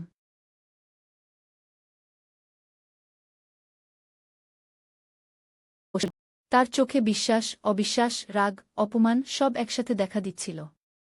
সে উঠে দাঁড়িয়ে বাড়ির বাইরে চলে গেল। আমি তাকে ডাকলাম, কিন্তু সে শুনল না। তারপর থেকে 2 ঘণ্টা কেটে গেছে, সে এখনও ফেরেনি। আমি চিন্তিত হয়ে পড়লাম। কোথায় গেল সে? তার বাবার সাথে দেখা করতে? রাত গভীর হল, কিন্তু অনিন্দ ফিরে এল না। অর্ণব আর দীপা ঘুমিয়ে পড়ল। আমি জেগে অপেক্ষা করতে লাগলাম। ভোর 5টার দিকে ডোরবেল বাজল। আমি দ্রুত গিয়ে দরজা খুললাম। অনিন্দ দাঁড়িয়ে আছে, চোখে ক্লান্তি, মুখে কঠিন ভাব। চলো, সে বলল। কোথায়? আমি জিজ্ঞেস করলাম। পুলিশ স্টেশনে কি? আমি অবাক হয়ে গেলাম। কেন? আমি বাবার বিরুদ্ধে অভিযোগ দায়ের করেছি। তোমাকে তোমার বক্তব্য দিতে হবে। আমি বিশ্বাস করতে পারলাম না। অনিন্দ সত্যিই আমাকে বিশ্বাস করেছে, তার বাবার বিরুদ্ধে দাঁড়িয়েছে। আমি তার হাত ধরে বললাম, তুমি সত্যিই আমাকে বিশ্বাস করো? হ্যাঁ, করি, সে দৃঢ়তার সাথে বলল। আমি গত কয়েক ঘণ্টা বাবার পুরনো ব্যবহার নিয়ে ভাবছিলাম। এটা প্রথম নয় যে তিনি অন্য মহিলাদের প্রতি অনুচিত আচরণ করেছেন। আমি ভাবতাম এগুলো গুজব। কিন্তু এখন আমি বুঝতে পারছি তিনি সত্যিই একজন অসুস্থ মানুষ। পুলিশ স্টেশনে গিয়ে আমি আমার বয়ান দিলাম। পুলিশ বলল তারা অজিতবাবুকে ফিরে আসার পর জিজ্ঞাসাবাদ করবে। কেসটি তার বিরুদ্ধে গুরুতর। ধর্ষণের চেষ্টা, অপহরণের চেষ্টা, মানসিক নির্যাতন, এসব চার্জ। 2 দিন পর অজিতবাবু ভারতে ফিরে এলেন। তার চেহারা বদলে গেছে, অহংকারী চাহনি আর নেই। তিনি সরাসরি আমাদের বাড়িতে এলেন। অনিন্দ দরজা খুলে তাকে দেখে বলল, কি চান আপনি? অজিতবাবু নতমস্তকে বললেন, আমি শ্রাবন্তীর কাছে ক্ষমা চাইতে এসেছি। আমি ভুল করেছিলাম, অন্যায় করেছিলাম। আমি দরজার কাছে এসে দাঁড়ালাম। আপনি জানেন, আপনার ভুলের জন্য আপনাকে শাস্তি পেতে হবে। পুলিশ আপনার জন্য অপেক্ষা করছে। আমি জানি। তিনি নতমস্তকে বললেন, আমি নিজেই পুলিশ স্টেশনে যাব। আমি শুধু একবার তোমাদের সবার কাছে ক্ষমা চাইতে এসেছি। আমি জিজ্ঞেস করলাম, কেন আপনি এমন করলেন? ভেবেছিলেন আমি রাজি হব? আমি জানি না, তিনি উত্তর দিলেন, আমি বুড়ো হয়ে গেছি, আর আমার মনে হয়েছিল আমি জীবনে আর সুখ পাব না। আমি তোমাকে দেখে মুগ্ধ হয়েছিলাম, আর ভেবেছিলাম তুমি যদি আমার হও, আমি আবার সুখী হব। এটা ছিল আমার মোহ, আমার ভুল। অনিন্দ এতক্ষণ চুপ ছিল, এবার বলল, আপনি আর আমার বাবা নন। আমি আপনার সাথে সব সম্পর্ক ছিন্ন করছি। আপনি যান, আর কখনো আমাদের জীবনে ফিরে আসবেন না। অজিতবাবু নিঃশব্দে চলে গেলেন। তারপর আমরা জানতে পারলাম তিনি নিজেই পুলিশ স্টেশনে গিয়ে নিজের বিরুদ্ধে সব অভিযোগ স্বীকার করে নিয়েছেন। আদালত তাকে 3 বছরের কারাদণ্ড দিয়েছে। এই ঘটনার পর আমাদের জীবন আর আগের মতো রইল না। অনিন্দ আর আমি আরও কাছাকাছি এলাম। তার আগে আমাদের মাঝে যে দূরত্ব ছিল তা কমে গেল। সে বুঝতে পারল পরিবারের চেয়ে বড় কিছু নেই। আমরা অজিতবাবুর বাড়ি থেকে চলে এলাম, নতুন জায়গায় নতুন বাড়িতে উঠলাম। অনিন্দ নতুন ব্যবসা শুরু করল, যেটা ধীরে ধীরে জমে উঠল। অর্ণব আর দীপাকে আমরা সব কিছু বুঝিয়ে বললাম। তারা প্রথমে কষ্ট পেয়েছিল, কিন্তু পরে বুঝতে পেরেছিল কেন এটা প্রয়োজন ছিল। এই ঘটনা আমাকে শিখিয়েছে, জীবনে কখনো কোনো বিপদ এলেও সত্যের পথে থাকলে শেষ পর্যন্ত জয় হয়। আমি যদি সত্য লুকিয়ে রাখতাম, হয়তো আমার জীবন ধ্বংস হয়ে যেত। কিন্তু আমি সাহস করে সত্য বলেছিলাম, তাই আজ আমি সুখী। আজ 5 বছর পর আমরা সবাই ভালো আছি। অর্ণব কলেজ শেষ করেছে, চাকরি করছে। দীপাও বড় হয়েছে, এবার কলেজে ভর্তি হবে। অনিন্দ আর আমি আমাদের নতুন জীবন নিয়ে সন্তুষ্ট। আমার মনে হয় কখনো কখনো জীবনে এমন পরীক্ষা আসে, যেখানে আমাদের মূল্যবোধ, আমাদের সাহস, আমাদের প্রেম পরীক্ষিত হয়। সেই পরীক্ষায় যারা সফল হয় তাদের জীবন আরও সুন্দর হয়ে ওঠে। আমার জীবনে সেই বিপদ এসেছিল, আর আমি তাকে সাহসের সাথে মোকাবেলা করেছিলাম। আজ আমি গর্বিত যে আমি সত্যের পথে ছিলাম, আর সেই সত্যই আমাকে রক্ষা করেছে। হয়তো শো জেতার পুরস্কার দিচ্ছেন। কিন্তু তিনি যা বললেন তাতে আমি অবাক হয়ে গেলাম। এটা আমার স্ত্রীর আংটি। অজিতবাবু বললেন, আমি চাই তুমি এটি পরো, কিন্তু বৌমা হিসেবে নয়, আমার দ্বিতীয় স্ত্রী হিসেবে। আমাকে বিয়ে করবে? আমি তখন বিশ্বাস করতে পারলাম না যে আমার শ্বশুর সত্যিই আমাকে এমন প্রস্তাব দিচ্ছেন। আমার শাশুড়ি মারা গেছেন মাত্র 6 মাস হল, আর এখন তিনি তার পুত্রবধূকেই বিয়ে করতে চাইছেন। আমি কি স্বপ্ন দেখছি? শ্বশুরবাবু, আপনি কি বলছেন? আমি তো অনিন্দর স্ত্রী, আপনার পুত্রবধূ, আমি কাঁপতে কাঁপতে বললাম। তিনি আমার হাতে সেই আংটি ধরিয়ে দিয়ে আমার কানে কানে বললেন, অনিন্দ তোমাকে খুশি করতে পারে না, আমি জানি। তুমি আমার সাথে থাকলে অনেক সুখী হবে। অনিন্দকে আমরা বলে দেব যে আমাদের এক পারিবারিক ব্যবসা আছে দুবাইতে, সেখানে তোমার থাকা দরকার। আমি স্তব্ধ হয়ে গেলাম। পুরো ব্যাপারটা আমার কাছে অবিশ্বাস্য মনে হচ্ছিল। আমার মনে প্রশ্ন জাগল, এর আগে কি তিনি আমার দিকে দৃষ্টি দিয়েছিলেন? কখনো কি আমি বুঝতে পারিনি? আমি কি এতটাই অন্ধ ছিলাম? আমি কোনোরকমে ওখান থেকে পালাতে চাইলাম। আমি তাকে বললাম, শ্বশুরবাবু, আমি ভাবছি আমার অর্ণব আর দীপার জন্য। ওরা বাড়িতে একা আছে, আমার দেরি হয়ে যাচ্ছে গিয়ে। আর তোমার স্বামী? তার জন্য ভাবছ না? তিনি ঠোঁটের কোণে একটু হাসি নিয়ে জিজ্ঞেস করলেন। অবশ্যই, আমি দ্রুত উত্তর দিলাম। অনিন্দ আমার অপেক্ষায় আছে গিয়ে। তিনি একটা দীর্ঘশ্বাস ফেলে বললেন, ঠিক আছে, আজকের মতো তোমাকে যেতে দিচ্ছি। কিন্তু আমার প্রস্তাব সম্পর্কে ভেবে দেখো। এই আংটিটা তোমার কাছেই রাখো গো। আমি আংটিটা নিতে অস্বীকার করলাম, কিন্তু তিনি জোর করে আমার হাতে তুলে দিলেন। আমি যত তাড়াতাড়ি সম্ভব সেখান থেকে চলে এলাম। আমার হৃদয় ধড়ফড় করছিল, পেট থেকে যেন একটা ঠান্ডা স্রোত বয়ে যাচ্ছিল। বাড়ি ফিরে আমি নিজের রুমে তালা দিয়ে বসে রইলাম। অনিন্দ ব্যবসার কাজে বাইরে ছিল, আজ রাতেই ফিরবে। অর্ণব আর দীপা ঘুমিয়ে পড়েছিল। আমি কাউকে কিছু বলার সাহস পাচ্ছিলাম না। শ্বশুরের প্রস্তাব নিয়ে কাকে বলব? অনিন্দকে? সে তো বিশ্বাসই করবে না।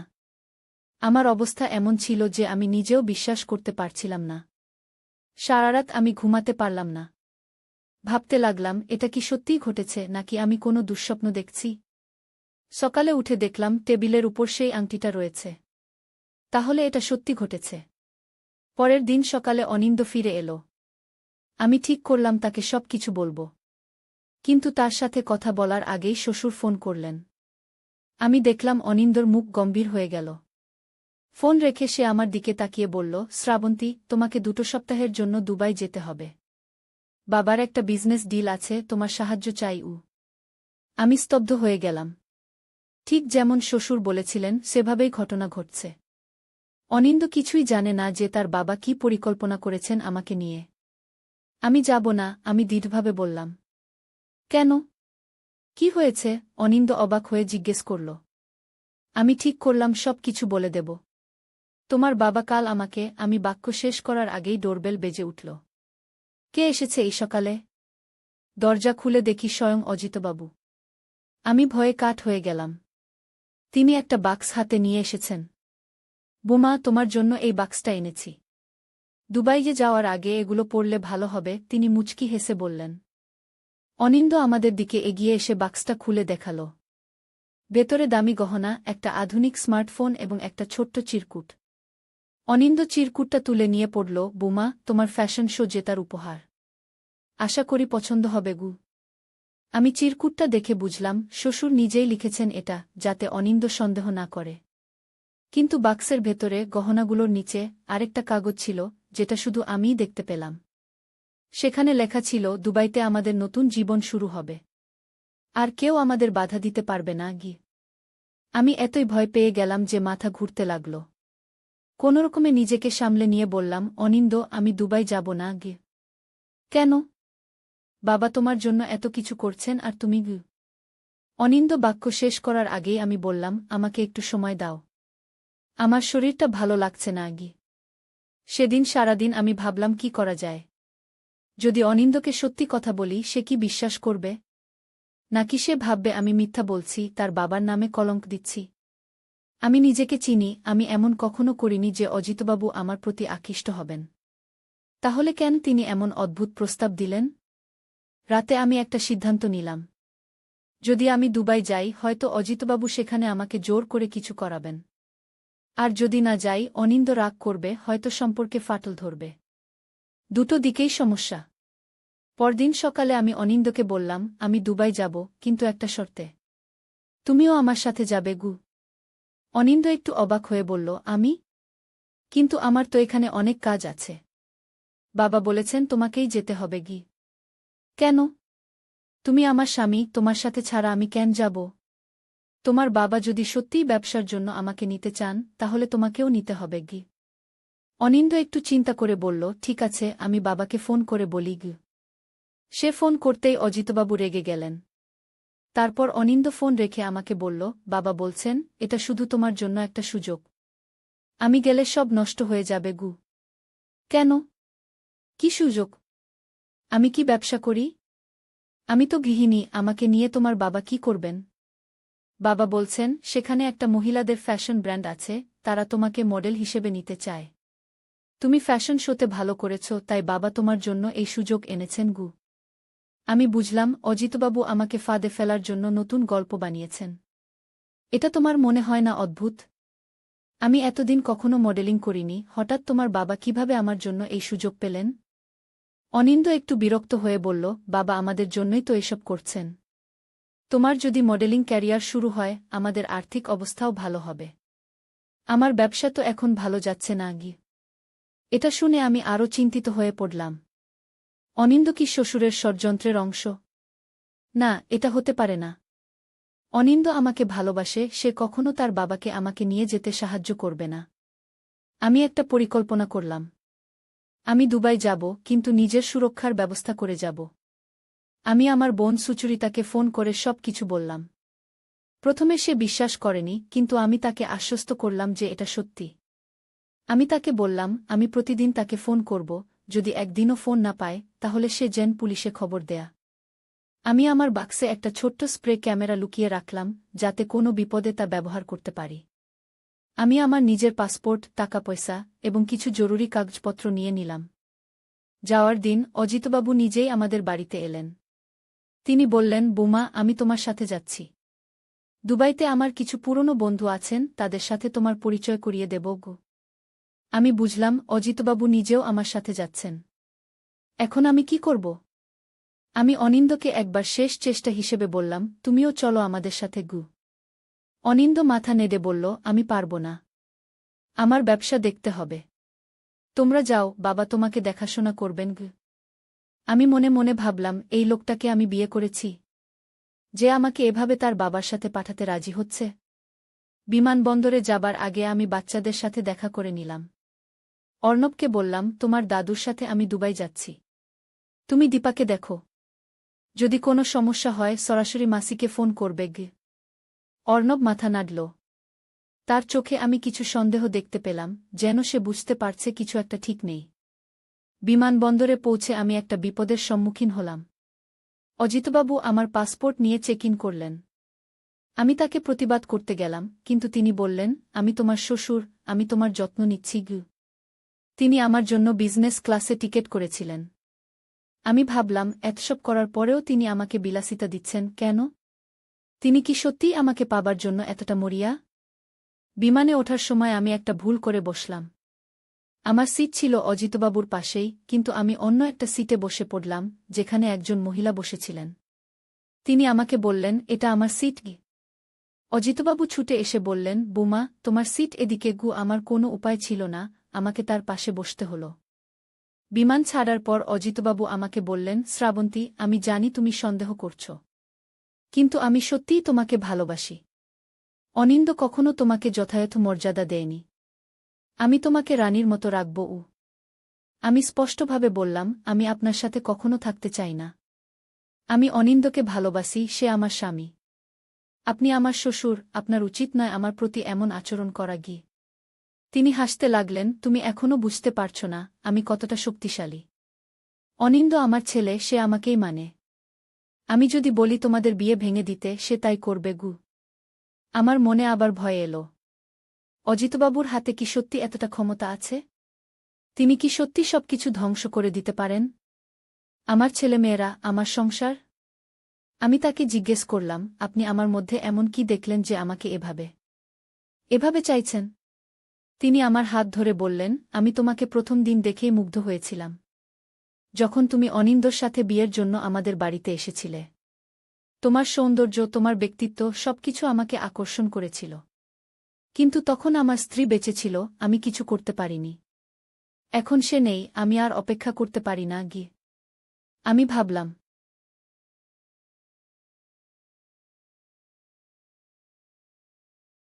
তার চোখে বিশ্বাস, অবিশ্বাস, রাগ, অপমান সব একসাথে দেখা দিচ্ছিল। সে উঠে দাঁড়িয়ে বাড়ির বাইরে চলে গেল। আমি তাকে ডাকলাম, কিন্তু সে শুনল না। তারপর থেকে 2 ঘণ্টা কেটে গেছে, সে এখনও ফেরেনি। আমি চিন্তিত হয়ে পড়লাম। কোথায় গেল সে? তার বাবার সাথে দেখা করতে? রাত গভীর হল, কিন্তু অনিন্দ ফিরে এল না। অর্ণব আর দীপা ঘুমিয়ে পড়ল। আমি জেগে অপেক্ষা করতে লাগলাম। ভোর 5টার দিকে ডোরবেল বাজল। আমি দ্রুত গিয়ে দরজা খুললাম। অনিন্দ দাঁড়িয়ে আছে, চোখে ক্লান্তি, মুখে কঠিন ভাব। চলো, সে বলল। কোথায়? আমি জিজ্ঞেস করলাম। পুলিশ স্টেশনে কি? আমি অবাক হয়ে গেলাম। কেন? আমি বাবার বিরুদ্ধে অভিযোগ দায়ের করেছি। তোমাকে তোমার বক্তব্য দিতে হবে গুই। আমি বিশ্বাস করতে পারলাম না। অনিন্দ সত্যিই আমাকে বিশ্বাস করেছে, তার বাবার বিরুদ্ধে দাঁড়িয়েছে। আমি তার হাত ধরে বললাম, তুমি সত্যিই আমাকে বিশ্বাস করো? হ্যাঁ, করি, সে দৃঢ়তার সাথে বলল। আমি গত কয়েক ঘণ্টা বাবার পুরনো ব্যবহার নিয়ে ভাবছিলাম। এটা প্রথম নয় যে তিনি অন্য মহিলাদের প্রতি অনুচিত আচরণ করেছেন। আমি ভাবতাম এগুলো গুজব। কিন্তু এখন আমি বুঝতে পারছি তিনি সত্যিই একজন অসুস্থ মানুষ গো।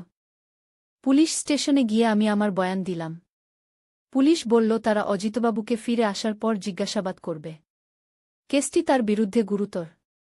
ধর্ষণের চেষ্টা, অপহরণের চেষ্টা, মানসিক নির্যাতন, এসব চার্জ। 2 দিন পর অজিতবাবু ভারতে ফিরে এলেন। তার চেহারা বদলে গেছে, অহংকারী চাহনি আর নেই। তিনি সরাসরি আমাদের বাড়িতে এলেন। অনিন্দ দরজা খুলে তাকে দেখে বলল, কি চান আপনি? অজিতবাবু নতমস্তকে বললেন, আমি শ্রাবন্তীর কাছে ক্ষমা চাইতে এসেছি। আমি ভুল করেছিলাম, অন্যায় করেছিলাম গ। আমি দরজার কাছে এসে দাঁড়ালাম। আপনি জানেন, আপনার ভুলের জন্য আপনাকে শাস্তি পেতে হবে। পুলিশ আপনার জন্য অপেক্ষা করছে গি। আমি জানি। তিনি নতমস্তকে বললেন, আমি নিজেই পুলিশ স্টেশনে যাব। আমি শুধু একবার তোমাদের সবার কাছে ক্ষমা চাইতে এসেছি। আমি জিজ্ঞেস করলাম, কেন আপনি এমন করলেন? ভেবেছিলেন আমি রাজি হব? আমি জানি না, তিনি উত্তর দিলেন, আমি বুড়ো হয়ে গেছি, আর আমার মনে হয়েছিল আমি জীবনে আর সুখ পাব না।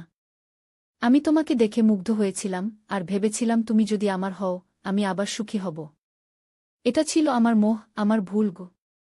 অনিন্দ এতক্ষণ চুপ ছিল, এবার বলল, আপনি আর আমার বাবা নন। আমি আপনার সাথে সব সম্পর্ক ছিন্ন করছি। আপনি যান, আর কখনো আমাদের জীবনে ফিরে আসবেন না গে। অজিতবাবু নিঃশব্দে চলে গেলেন। তারপর আমরা জানতে পারলাম তিনি নিজেই পুলিশ স্টেশনে গিয়ে নিজের বিরুদ্ধে সব অভিযোগ স্বীকার করে নিয়েছেন। আদালত তাকে 3 বছরের কারাদণ্ড দিয়েছে। এই ঘটনার পর আমাদের জীবন আর আগের মতো রইল না। অনিন্দ আর আমি আরও কাছাকাছি এলাম। তার আগে আমাদের মাঝে যে দূরত্ব ছিল তা কমে গেল। সে বুঝতে পারল পরিবারের চেয়ে বড় কিছু নেই। আমরা অজিতবাবুর বাড়ি থেকে চলে এলাম, নতুন জায়গায় নতুন বাড়িতে উঠলাম। অনিন্দ নতুন ব্যবসা শুরু করল, যেটা ধীরে ধীরে জমে উঠল। অর্ণব আর দীপাকে আমরা সব কিছু বুঝিয়ে বললাম। তারা প্রথমে কষ্ট পেয়েছিল, কিন্তু পরে বুঝতে পেরেছিল কেন এটা প্রয়োজন ছিল। এই ঘটনা আমাকে শিখিয়েছে, জীবনে কখনো কোনো বিপদ এলেও সত্যের পথে থাকলে শেষ পর্যন্ত জয় হয়। আমি যদি সত্য লুকিয়ে রাখতাম, হয়তো আমার জীবন ধ্বংস হয়ে যেত। কিন্তু আমি সাহস করে সত্য বলেছিলাম, তাই আজ আমি সুখী। আজ 5 বছর পর আমরা সবাই ভালো আছি। অর্ণব কলেজ শেষ করেছে, চাকরি করছে। দীপাও বড় হয়েছে, এবার কলেজে ভর্তি হবে। অনিন্দ আর আমি আমাদের নতুন জীবন নিয়ে সন্তুষ্ট। আমার মনে হয় কখনো কখনো জীবনে এমন পরীক্ষা আসে, যেখানে আমাদের মূল্যবোধ, আমাদের সাহস, আমাদের প্রেম পরীক্ষিত হয়। সেই পরীক্ষায় যারা সফল হয় তাদের জীবন আরও সুন্দর হয়ে ওঠে।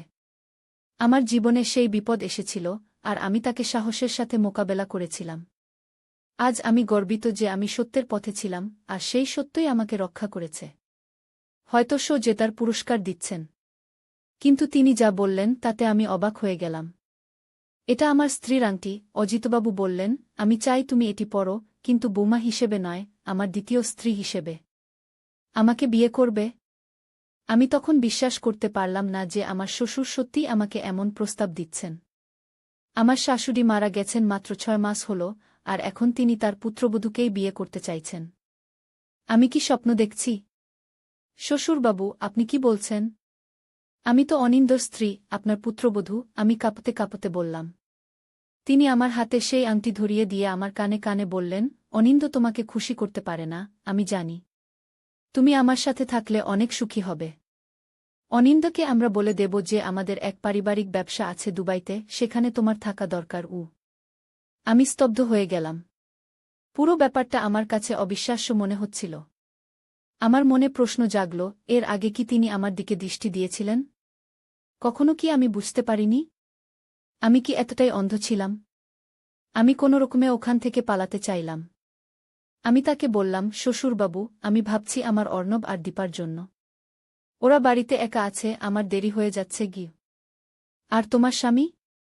তার জন্য ভাবছ না? তিনি ঠোঁটের কোণে একটু হাসি নিয়ে জিজ্ঞেস করলেন। অবশ্যই, আমি দ্রুত উত্তর দিলাম। অনিন্দ আমার অপেক্ষায় আছে গিয়ে। তিনি একটা দীর্ঘশ্বাস ফেলে বললেন, ঠিক আছে, আজকের মতো তোমাকে যেতে দিচ্ছি। কিন্তু আমার প্রস্তাব সম্পর্কে ভেবে দেখো। এই আংটিটা তোমার কাছেই রাখো গো। আমি আংটিটা নিতে অস্বীকার করলাম, কিন্তু তিনি জোর করে আমার হাতে তুলে দিলেন। আমি যত তাড়াতাড়ি সম্ভব সেখান থেকে চলে এলাম। আমার হৃদয় ধড়ফড় করছিল, পেট থেকে যেন একটা ঠান্ডা স্রোত বয়ে যাচ্ছিল। বাড়ি ফিরে আমি নিজের রুমে তালা দিয়ে বসে রইলাম। অনিন্দ ব্যবসার কাজে বাইরে ছিল, আজ রাতেই ফিরবে। অর্ণব আর দীপা ঘুমিয়ে পড়েছিল। আমি কাউকে কিছু বলার সাহস পাচ্ছিলাম না। শ্বশুরের প্রস্তাব নিয়ে কাকে বলবো? অনিন্দকে? সে তো বিশ্বাসই করবে না। আমার অবস্থা এমন ছিল যে আমি নিজেও বিশ্বাস করতে পারছিলাম না। সারারাত আমি ঘুমাতে পারলাম না। ভাবতে লাগলাম, এটা কি সত্যিই ঘটেছে নাকি আমি কোনো দুঃস্বপ্ন দেখছি? সকালে উঠে দেখলাম টেবিলের উপর সেই আংটিটা রয়েছে। তাহলে এটা সত্যি ঘটেছে। পরের দিন সকালে অনিন্দ ফিরে এলো। আমি ঠিক করলাম তাকে সব কিছু বলবো। কিন্তু তার সাথে কথা বলার আগেই শ্বশুর ফোন করলেন। আমি দেখলাম অনিন্দর মুখ গম্ভীর হয়ে গেল। ফোন রেখে সে আমার দিকে তাকিয়ে বলল, শ্রাবন্তী, তোমাকে 2 সপ্তাহের জন্য দুবাই যেতে হবে। বাবার একটা বিজনেস ডিল আছে, তোমার সাহায্য চাই। আমি স্তব্ধ হয়ে গেলাম। ঠিক যেমন শ্বশুর বলেছিলেন সেভাবেই ঘটনা ঘটছে। অনিন্দ কিছুই জানে না যে তার বাবা কি পরিকল্পনা করেছেন আমাকে নিয়ে। আমি যাব না, আমি দৃঢ়ভাবে বললাম। কেন? কি হয়েছে? অনিন্দ অবাক হয়ে জিজ্ঞেস করল। আমি ঠিক করলাম সব কিছু বলে দেব। তোমার বাবা কাল আমাকে। আমি বাক্য শেষ করার আগেই ডোরবেল বেজে উঠল। কে এসেছে এই সকালে? দরজা খুলে দেখি স্বয়ং অজিতবাবু। আমি ভয়ে কাঠ হয়ে গেলাম। তিনি একটা বাক্স হাতে নিয়ে এসেছেন। বোমা, তোমার জন্য এই বাক্সটা এনেছি। দুবাইয়ে যাওয়ার আগে এগুলো পড়লে ভালো হবে, তিনি মুচকি হেসে বললেন। অনিন্দ আমাদের দিকে এগিয়ে এসে বাক্সটা খুলে দেখাল। ভেতরে দামি গহনা, একটা আধুনিক স্মার্টফোন এবং একটা ছোট্ট চিরকুট। অনিন্দ চিরকুটটা তুলে নিয়ে পড়ল, বোমা, তোমার ফ্যাশন শো জেতার উপহার। আশা করি পছন্দ হবে গু। আমি চিরকুটটা দেখে বুঝলাম শ্বশুর নিজেই লিখেছেন এটা, যাতে অনিন্দ সন্দেহ না করে। কিন্তু বাক্সের ভেতরে গহনাগুলোর নিচে আরেকটা কাগজ ছিল, যেটা শুধু আমিই দেখতে পেলাম। সেখানে লেখা ছিল, দুবাইতে আমাদের নতুন জীবন শুরু হবে। আর কেউ আমাদের বাধা দিতে পারবে না গি। আমি এতই ভয় পেয়ে গেলাম যে মাথা ঘুরতে লাগল। কোনোরকমে নিজেকে সামলে নিয়ে বললাম, অনিন্দ, আমি দুবাই যাব না গি। কেন? বাবা তোমার জন্য এত কিছু করছেন আর তুমি গি। অনিন্দ বাক্য শেষ করার আগেই আমি বললাম, আমাকে একটু সময় দাও। আমার শরীরটা ভালো লাগছে না গি। সেদিন সারাদিন আমি ভাবলাম কি করা যায়। যদি অনিন্দকে সত্যি কথা বলি, সে কি বিশ্বাস করবে? নাকি সে ভাববে আমি মিথ্যা বলছি, তার বাবার নামে কলঙ্ক দিচ্ছি? আমি নিজেকে চিনি, আমি এমন কখনো করিনি যে অজিতবাবু আমার প্রতি আকৃষ্ট হবেন। তাহলে কেন তিনি এমন অদ্ভুত প্রস্তাব দিলেন? রাতে আমি একটা সিদ্ধান্ত নিলাম। যদি আমি দুবাই যাই, হয়তো অজিতবাবু সেখানে আমাকে জোর করে কিছু করাবেন। আর যদি না যাই, অনিন্দ রাগ করবে, হয়তো সম্পর্কে ফাটল ধরবে। দুটো দিকেই সমস্যা। পরদিন সকালে আমি অনিন্দকে বললাম, আমি দুবাই যাব, কিন্তু একটা শর্তে। তুমিও আমার সাথে যাবে গু। অনিন্দ একটু অবাক হয়ে বলল, আমি? কিন্তু আমার তো এখানে অনেক কাজ আছে। বাবা বলেছেন তোমাকেই যেতে হবে গি। কেন? তুমি আমার স্বামী, তোমার সাথে ছাড়া আমি কেন যাব? তোমার বাবা যদি সত্যিই ব্যবসার জন্য আমাকে নিতে চান, তাহলে তোমাকেও নিতে হবে গি। অনিন্দ একটু চিন্তা করে বলল, ঠিক আছে, আমি বাবাকে ফোন করে বলি গ। সে ফোন করতেই অজিতবাবু রেগে গেলেন। তারপর অনিন্দ ফোন রেখে আমাকে বলল, বাবা বলছেন এটা শুধু তোমার জন্য একটা সুযোগ। আমি গেলে সব নষ্ট হয়ে যাবে গু। কেন? কি সুযোগ? আমি কি ব্যবসা করি? আমি তো গৃহিণী, আমাকে নিয়ে তোমার বাবা কি করবেন? বাবা বলছেন সেখানে একটা মহিলাদের ফ্যাশন ব্র্যান্ড আছে, তারা তোমাকে মডেল হিসেবে নিতে চায়। তুমি ফ্যাশন শোতে ভালো করেছ, তাই বাবা তোমার জন্য এই সুযোগ এনেছেন গু। আমি বুঝলাম অজিতবাবু আমাকে ফাঁদে ফেলার জন্য নতুন গল্প বানিয়েছেন। এটা তোমার মনে হয় না অদ্ভুত? আমি এতদিন কখনো মডেলিং করিনি, হঠাৎ তোমার বাবা কিভাবে আমার জন্য এই সুযোগ পেলেন? অনিন্দ একটু বিরক্ত হয়ে বলল, বাবা আমাদের জন্যই তো এসব করছেন। তোমার যদি মডেলিং ক্যারিয়ার শুরু হয়, আমাদের আর্থিক অবস্থাও ভালো হবে। আমার ব্যবসা তো এখন ভালো যাচ্ছে না গি। এটা শুনে আমি আরও চিন্তিত হয়ে পড়লাম। অনিন্দ কি শ্বশুরের ষড়যন্ত্রের অংশ? না, এটা হতে পারে না। অনিন্দ আমাকে ভালোবাসে, সে কখনো তার বাবাকে আমাকে নিয়ে যেতে সাহায্য করবে না। আমি একটা পরিকল্পনা করলাম। আমি দুবাই যাব, কিন্তু নিজের সুরক্ষার ব্যবস্থা করে যাব। আমি আমার বোন সুচরিতাকে ফোন করে সব কিছু বললাম। প্রথমে সে বিশ্বাস করেনি, কিন্তু আমি তাকে আশ্বস্ত করলাম যে এটা সত্যি। আমি তাকে বললাম আমি প্রতিদিন তাকে ফোন করব, যদি একদিনও ফোন না পায় তাহলে সে যেন পুলিশে খবর দেয়া। আমি আমার বাক্সে একটা ছোট্ট স্প্রে ক্যামেরা লুকিয়ে রাখলাম, যাতে কোনো বিপদে তা ব্যবহার করতে পারি। আমি আমার নিজের পাসপোর্ট, টাকা পয়সা এবং কিছু জরুরি কাগজপত্র নিয়ে নিলাম। যাওয়ার দিন অজিতবাবু নিজেই আমাদের বাড়িতে এলেন। তিনি বললেন, বৌমা, আমি তোমার সাথে যাচ্ছি। দুবাইতে আমার কিছু পুরনো বন্ধু আছেন, তাদের সাথে তোমার পরিচয় করিয়ে দেব গো। আমি বুঝলাম অজিতবাবু নিজেও আমার সাথে যাচ্ছেন। এখন আমি কি করব? আমি অনিন্দকে একবার শেষ চেষ্টা হিসেবে বললাম, তুমিও চলো আমাদের সাথে গু। অনিন্দ মাথা নেড়ে বলল, আমি পারব না। আমার ব্যবসা দেখতে হবে। তোমরা যাও, বাবা তোমাকে দেখাশোনা করবেন গু। আমি মনে মনে ভাবলাম, এই লোকটাকে আমি বিয়ে করেছি, যে আমাকে এভাবে তার বাবার সাথে পাঠাতে রাজি হচ্ছে। বিমানবন্দরে যাবার আগে আমি বাচ্চাদের সাথে দেখা করে নিলাম। অর্ণবকে বললাম, তোমার দাদুর সাথে আমি দুবাই যাচ্ছি। তুমি দীপাকে দেখো। যদি কোনো সমস্যা হয় সরাসরি মাসিকে ফোন করবে গে। অর্ণব মাথা নাড়ল। তার চোখে আমি কিছু সন্দেহ দেখতে পেলাম, যেন সে বুঝতে পারছে কিছু একটা ঠিক নেই। বিমানবন্দরে পৌঁছে আমি একটা বিপদের সম্মুখীন হলাম। অজিতবাবু আমার পাসপোর্ট নিয়ে চেক ইন করলেন। আমি তাকে প্রতিবাদ করতে গেলাম, কিন্তু তিনি বললেন, আমি তোমার শ্বশুর, আমি তোমার যত্ন নিচ্ছি গু। তিনি আমার জন্য বিজনেস ক্লাসে টিকেট করেছিলেন। আমি ভাবলাম, এতসব করার পরেও তিনি আমাকে বিলাসিতা দিচ্ছেন কেন? তিনি কি সত্যিই আমাকে পাবার জন্য এতটা মরিয়া? বিমানে ওঠার সময় আমি একটা ভুল করে বসলাম। আমার সিট ছিল অজিতবাবুর পাশেই, কিন্তু আমি অন্য একটা সিটে বসে পড়লাম, যেখানে একজন মহিলা বসেছিলেন। তিনি আমাকে বললেন, এটা আমার সিট গি। অজিতবাবু ছুটে এসে বললেন, বুমা, তোমার সিট এদিকে গু। আমার কোনো উপায় ছিল না, আমাকে তার পাশে বসতে হল। বিমান ছাড়ার পর অজিতবাবু আমাকে বললেন, শ্রাবন্তী, আমি জানি তুমি সন্দেহ করছ, কিন্তু আমি সত্যিই তোমাকে ভালোবাসি। অনিন্দ কখনো তোমাকে যথাযথ মর্যাদা দেয়নি। আমি তোমাকে রানীর মতো রাখব। আমি স্পষ্টভাবে বললাম, আমি আপনার সাথে কখনো থাকতে চাই না। আমি অনিন্দকে ভালোবাসি, সে আমার স্বামী। আপনি আমার শ্বশুর, আপনার উচিত নয় আমার প্রতি এমন আচরণ করা গিয়ে। তিনি হাসতে লাগলেন, তুমি এখনও বুঝতে পারছ না আমি কতটা শক্তিশালী। অনিন্দ আমার ছেলে, সে আমাকেই মানে। আমি যদি বলি তোমাদের বিয়ে ভেঙে দিতে, সে তাই করবে গু। আমার মনে আবার ভয় এলো। অজিতবাবুর হাতে কি সত্যি এতটা ক্ষমতা আছে? তিনি কি সত্যি সবকিছু ধ্বংস করে দিতে পারেন? আমার ছেলেমেয়েরা, আমার সংসার? আমি তাকে জিজ্ঞেস করলাম, আপনি আমার মধ্যে এমন কি দেখলেন যে আমাকে এভাবে চাইছেন? তিনি আমার হাত ধরে বললেন, আমি তোমাকে প্রথম দিন দেখেই মুগ্ধ হয়েছিলাম, যখন তুমি অনিন্দর সাথে বিয়ের জন্য আমাদের বাড়িতে এসেছিলে। তোমার সৌন্দর্য, তোমার ব্যক্তিত্ব সবকিছু আমাকে আকর্ষণ করেছিল। কিন্তু তখন আমার স্ত্রী বেঁচে ছিল, আমি কিছু করতে পারিনি। এখন সে নেই, আমি আর অপেক্ষা করতে পারি না গিয়ে। আমি ভাবলাম,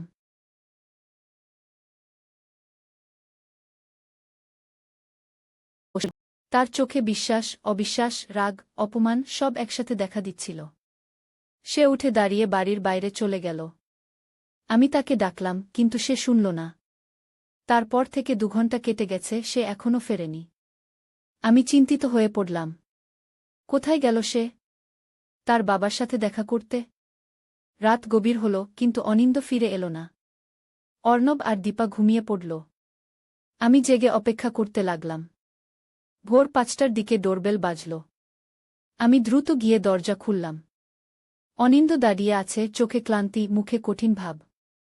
চলো, সে বলল। কোথায়? আমি জিজ্ঞেস করলাম। পুলিশ স্টেশনে কি?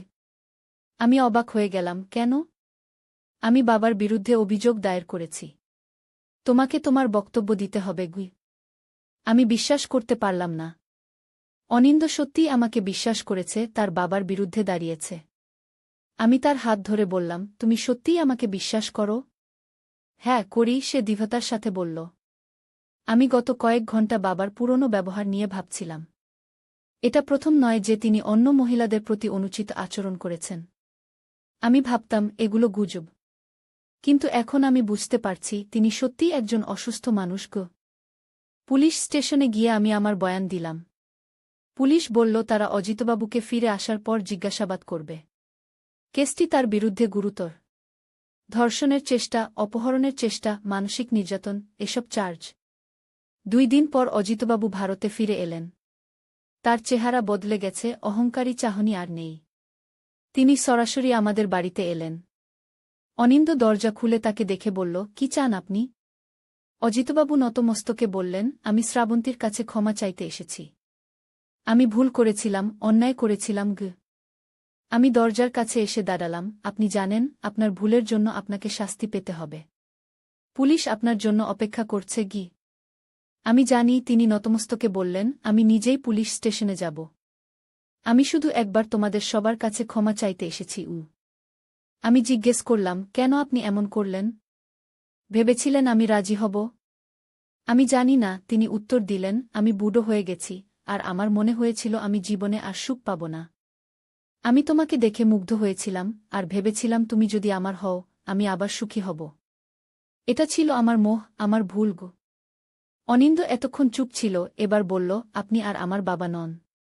আমি আপনার সাথে সব সম্পর্ক ছিন্ন করছি। আপনি যান, আর কখনো আমাদের জীবনে ফিরে আসবেন না গে। অজিতবাবু নিঃশব্দে চলে গেলেন।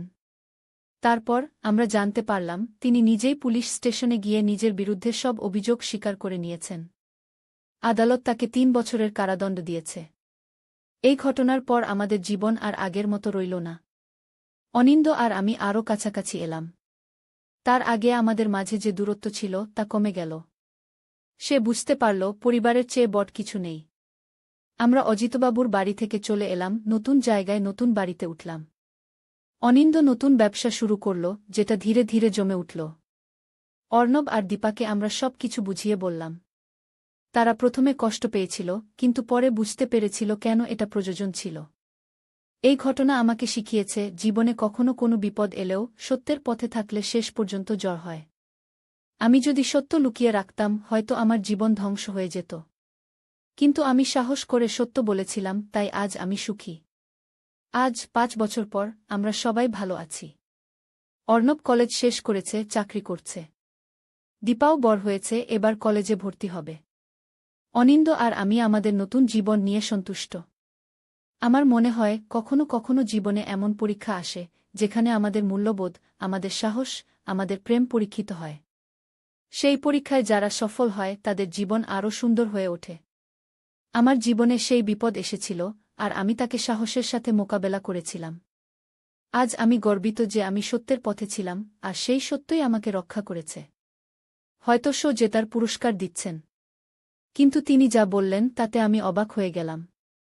এটা আমার স্ত্রীর আংটি। অজিতবাবু বললেন, আমি চাই তুমি এটি পরো, কিন্তু বৌমা হিসেবে নয়, আমার দ্বিতীয় স্ত্রী হিসেবে। আমাকে বিয়ে করবে? আমি তখন বিশ্বাস করতে পারলাম না যে আমার শ্বশুর সত্যিই আমাকে এমন প্রস্তাব দিচ্ছেন।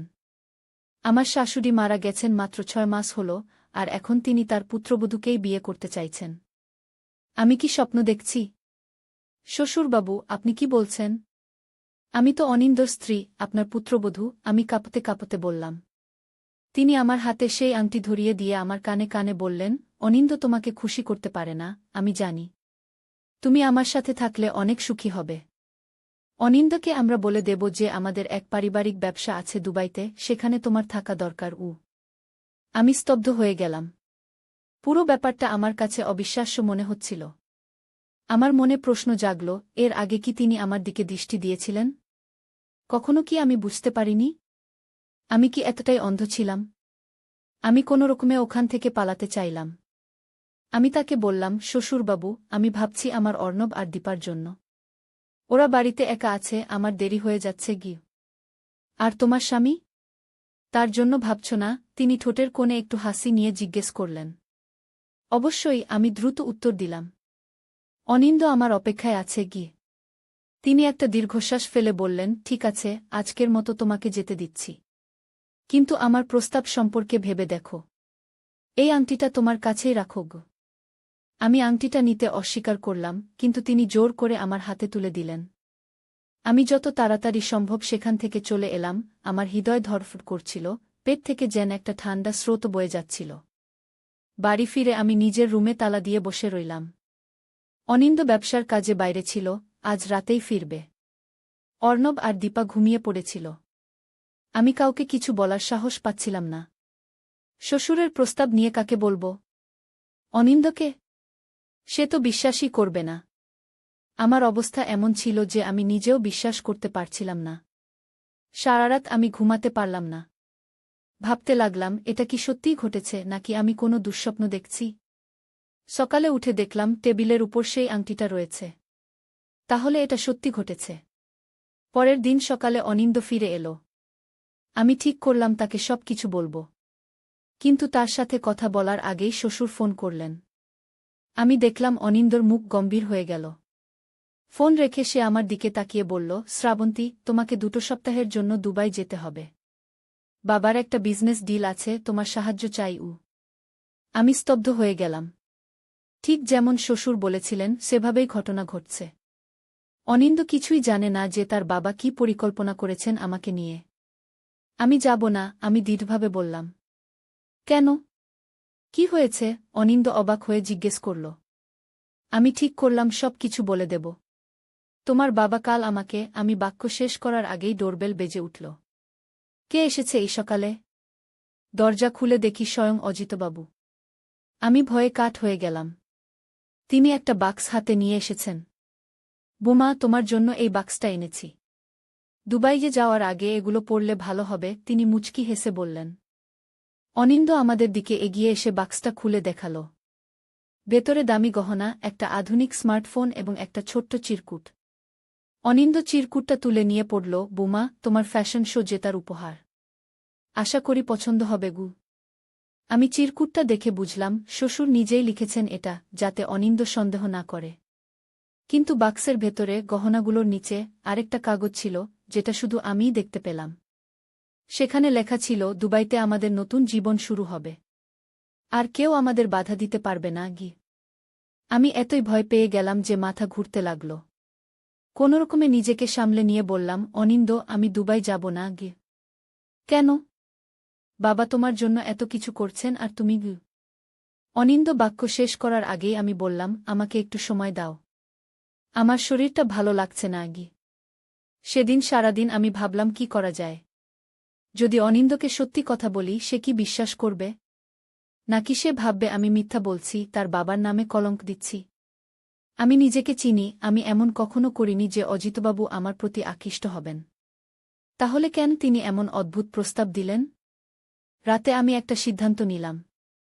যদি আমি দুবাই যাই, হয়তো অজিতবাবু সেখানে আমাকে জোর করে কিছু করাবেন। আর যদি না যাই, অনিন্দ রাগ করবে, হয়তো সম্পর্কে ফাটল ধরবে। দুটো দিকেই সমস্যা। পরদিন সকালে আমি অনিন্দকে বললাম, আমি দুবাই যাব, কিন্তু একটা শর্তে। তুমিও আমার সাথে যাবে গু। অনিন্দ একটু অবাক হয়ে বলল, আমি? কিন্তু আমার তো এখানে অনেক কাজ আছে। বাবা বলেছেন তোমাকেই যেতে হবে গি। কেন? তুমি আমার স্বামী, তোমার সাথে ছাড়া আমি কেন যাব? তোমার বাবা যদি সত্যিই ব্যবসার জন্য আমাকে নিতে চান, তাহলে তোমাকেও নিতে হবে গি। অনিন্দ একটু চিন্তা করে বলল, ঠিক আছে, আমি বাবাকে ফোন করে বলি গু। সে ফোন করতেই অজিতবাবু রেগে গেলেন। তারপর অনিন্দ ফোন রেখে আমাকে বলল, বাবা বলছেন এটা শুধু তোমার জন্য একটা সুযোগ। আমি গেলে সব নষ্ট হয়ে যাবে গু। কেন? কি সুযোগ? আমি কি ব্যবসা করি? আমি তো গৃহিণী, আমাকে নিয়ে তোমার বাবা কি করবেন? বাবা বলছেন সেখানে একটা মহিলাদের ফ্যাশন ব্র্যান্ড আছে, তারা তোমাকে মডেল হিসেবে নিতে চায়। তুমি ফ্যাশন শোতে ভালো করেছ, তাই বাবা তোমার জন্য এই সুযোগ এনেছেন গু। আমি বুঝলাম অজিতবাবু আমাকে ফাঁদে ফেলার জন্য নতুন গল্প বানিয়েছেন। এটা তোমার মনে হয় না অদ্ভুত? আমি এতদিন কখনো মডেলিং করিনি, হঠাৎ তোমার বাবা কিভাবে আমার জন্য এই সুযোগ পেলেন? অনিন্দ একটু বিরক্ত হয়ে বলল, বাবা আমাদের জন্যই তো এসব করছেন। তোমার যদি মডেলিং ক্যারিয়ার শুরু হয়, আমাদের আর্থিক অবস্থাও ভালো হবে। আমার ব্যবসা তো এখন ভালো যাচ্ছে না গি। এটা শুনে আমি আরও চিন্তিত হয়ে পড়লাম। অনিন্দ কি শ্বশুরের ষড়যন্ত্রের অংশ? না, এটা হতে পারে না। অনিন্দ আমাকে ভালোবাসে, সে কখনো তার বাবাকে আমাকে নিয়ে যেতে সাহায্য করবে না। আমি একটা পরিকল্পনা করলাম। আমি দুবাই যাব, কিন্তু নিজের সুরক্ষার ব্যবস্থা করে যাব। আমি আমার বোন সুচরিতাকে ফোন করে সব কিছু বললাম। প্রথমে সে বিশ্বাস করেনি, কিন্তু আমি তাকে আশ্বস্ত করলাম যে এটা সত্যি। আমি তাকে বললাম আমি প্রতিদিন তাকে ফোন করব, যদি একদিনও ফোন না পায় তাহলে সে যেন পুলিশে খবর দেয়া। আমি আমার বাক্সে একটা ছোট্ট স্প্রে ক্যামেরা লুকিয়ে রাখলাম, যাতে কোনো বিপদে তা ব্যবহার করতে পারি।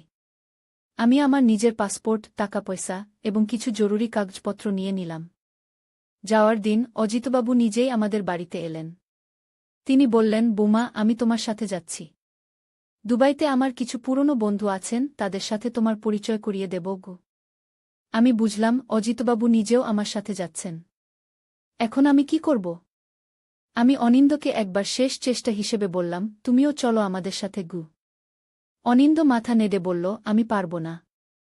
আমার ব্যবসা দেখতে হবে। তোমরা যাও, বাবা তোমাকে দেখাশোনা করবেন গু। আমি মনে মনে ভাবলাম, এই লোকটাকে আমি বিয়ে করেছি, যে আমাকে এভাবে তার বাবার সাথে পাঠাতে রাজি হচ্ছে।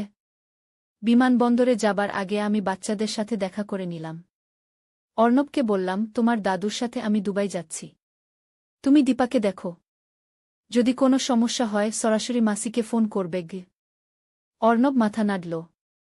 তার চোখে আমি কিছু সন্দেহ দেখতে পেলাম, যেন সে বুঝতে পারছে কিছু একটা ঠিক নেই। বিমানবন্দরে পৌঁছে আমি একটা বিপদের সম্মুখীন হলাম। অজিতবাবু আমার পাসপোর্ট নিয়ে চেক ইন করলেন। আমি তাকে প্রতিবাদ করতে গেলাম, কিন্তু তিনি বললেন, আমি তোমার শ্বশুর, আমি তোমার যত্ন নিচ্ছি গু। তিনি আমার জন্য বিজনেস ক্লাসে টিকেট করেছিলেন। আমি ভাবলাম, এতসব করার পরেও তিনি আমাকে বিলাসিতা দিচ্ছেন কেন? তিনি কি সত্যিই আমাকে পাবার জন্য এতটা মরিয়া? বিমানে ওঠার সময় আমি একটা ভুল করে বসলাম। আমার সিট ছিল অজিতবাবুর পাশেই, কিন্তু আমি অন্য একটা সিটে বসে পড়লাম, যেখানে একজন মহিলা বসেছিলেন। তিনি আমাকে বললেন, এটা আমার সিট গি। অজিতবাবু ছুটে এসে বললেন, বুমা, তোমার সিট এদিকে গু। আমার কোনো উপায় ছিল না, আমাকে তার পাশে বসতে হল। বিমান ছাড়ার পর অজিতবাবু আমাকে বললেন, শ্রাবন্তী, আমি জানি তুমি সন্দেহ করছ, কিন্তু আমি সত্যিই তোমাকে ভালোবাসি। অনিন্দ কখনো তোমাকে যথাযথ মর্যাদা দেয়নি। আমি তোমাকে রানীর মতো রাখব। আমি স্পষ্টভাবে বললাম, আমি আপনার সাথে কখনো থাকতে চাই না। আমি অনিন্দকে ভালোবাসি, সে আমার স্বামী। আপনি আমার শ্বশুর, আপনার উচিত নয় আমার প্রতি এমন আচরণ করা গিয়ে। তিনি হাসতে লাগলেন, তুমি এখনও বুঝতে পারছ না আমি কতটা শক্তিশালী। অনিন্দ আমার ছেলে, সে আমাকেই মানে। আমি যদি বলি তোমাদের বিয়ে ভেঙে দিতে, সে তাই করবে গু। আমার মনে আবার ভয় এলো। অজিতবাবুর হাতে কি সত্যি এতটা ক্ষমতা আছে? তিনি কি সত্যি সবকিছু ধ্বংস করে দিতে পারেন? আমার ছেলেমেয়েরা, আমার সংসার? আমি তাকে জিজ্ঞেস করলাম, আপনি আমার মধ্যে এমন কি দেখলেন যে আমাকে এভাবে চাইছেন? তিনি আমার হাত ধরে বললেন, আমি তোমাকে প্রথম দিন দেখেই মুগ্ধ হয়েছিলাম, যখন তুমি অনিন্দর সাথে বিয়ের জন্য আমাদের বাড়িতে এসেছিলে। তোমার সৌন্দর্য, তোমার ব্যক্তিত্ব সবকিছু আমাকে আকর্ষণ করেছিল। কিন্তু তখন আমার স্ত্রী বেঁচে ছিল, আমি কিছু করতে পারিনি। এখন সে নেই, আমি আর অপেক্ষা করতে পারি না গিয়ে। আমি ভাবলাম,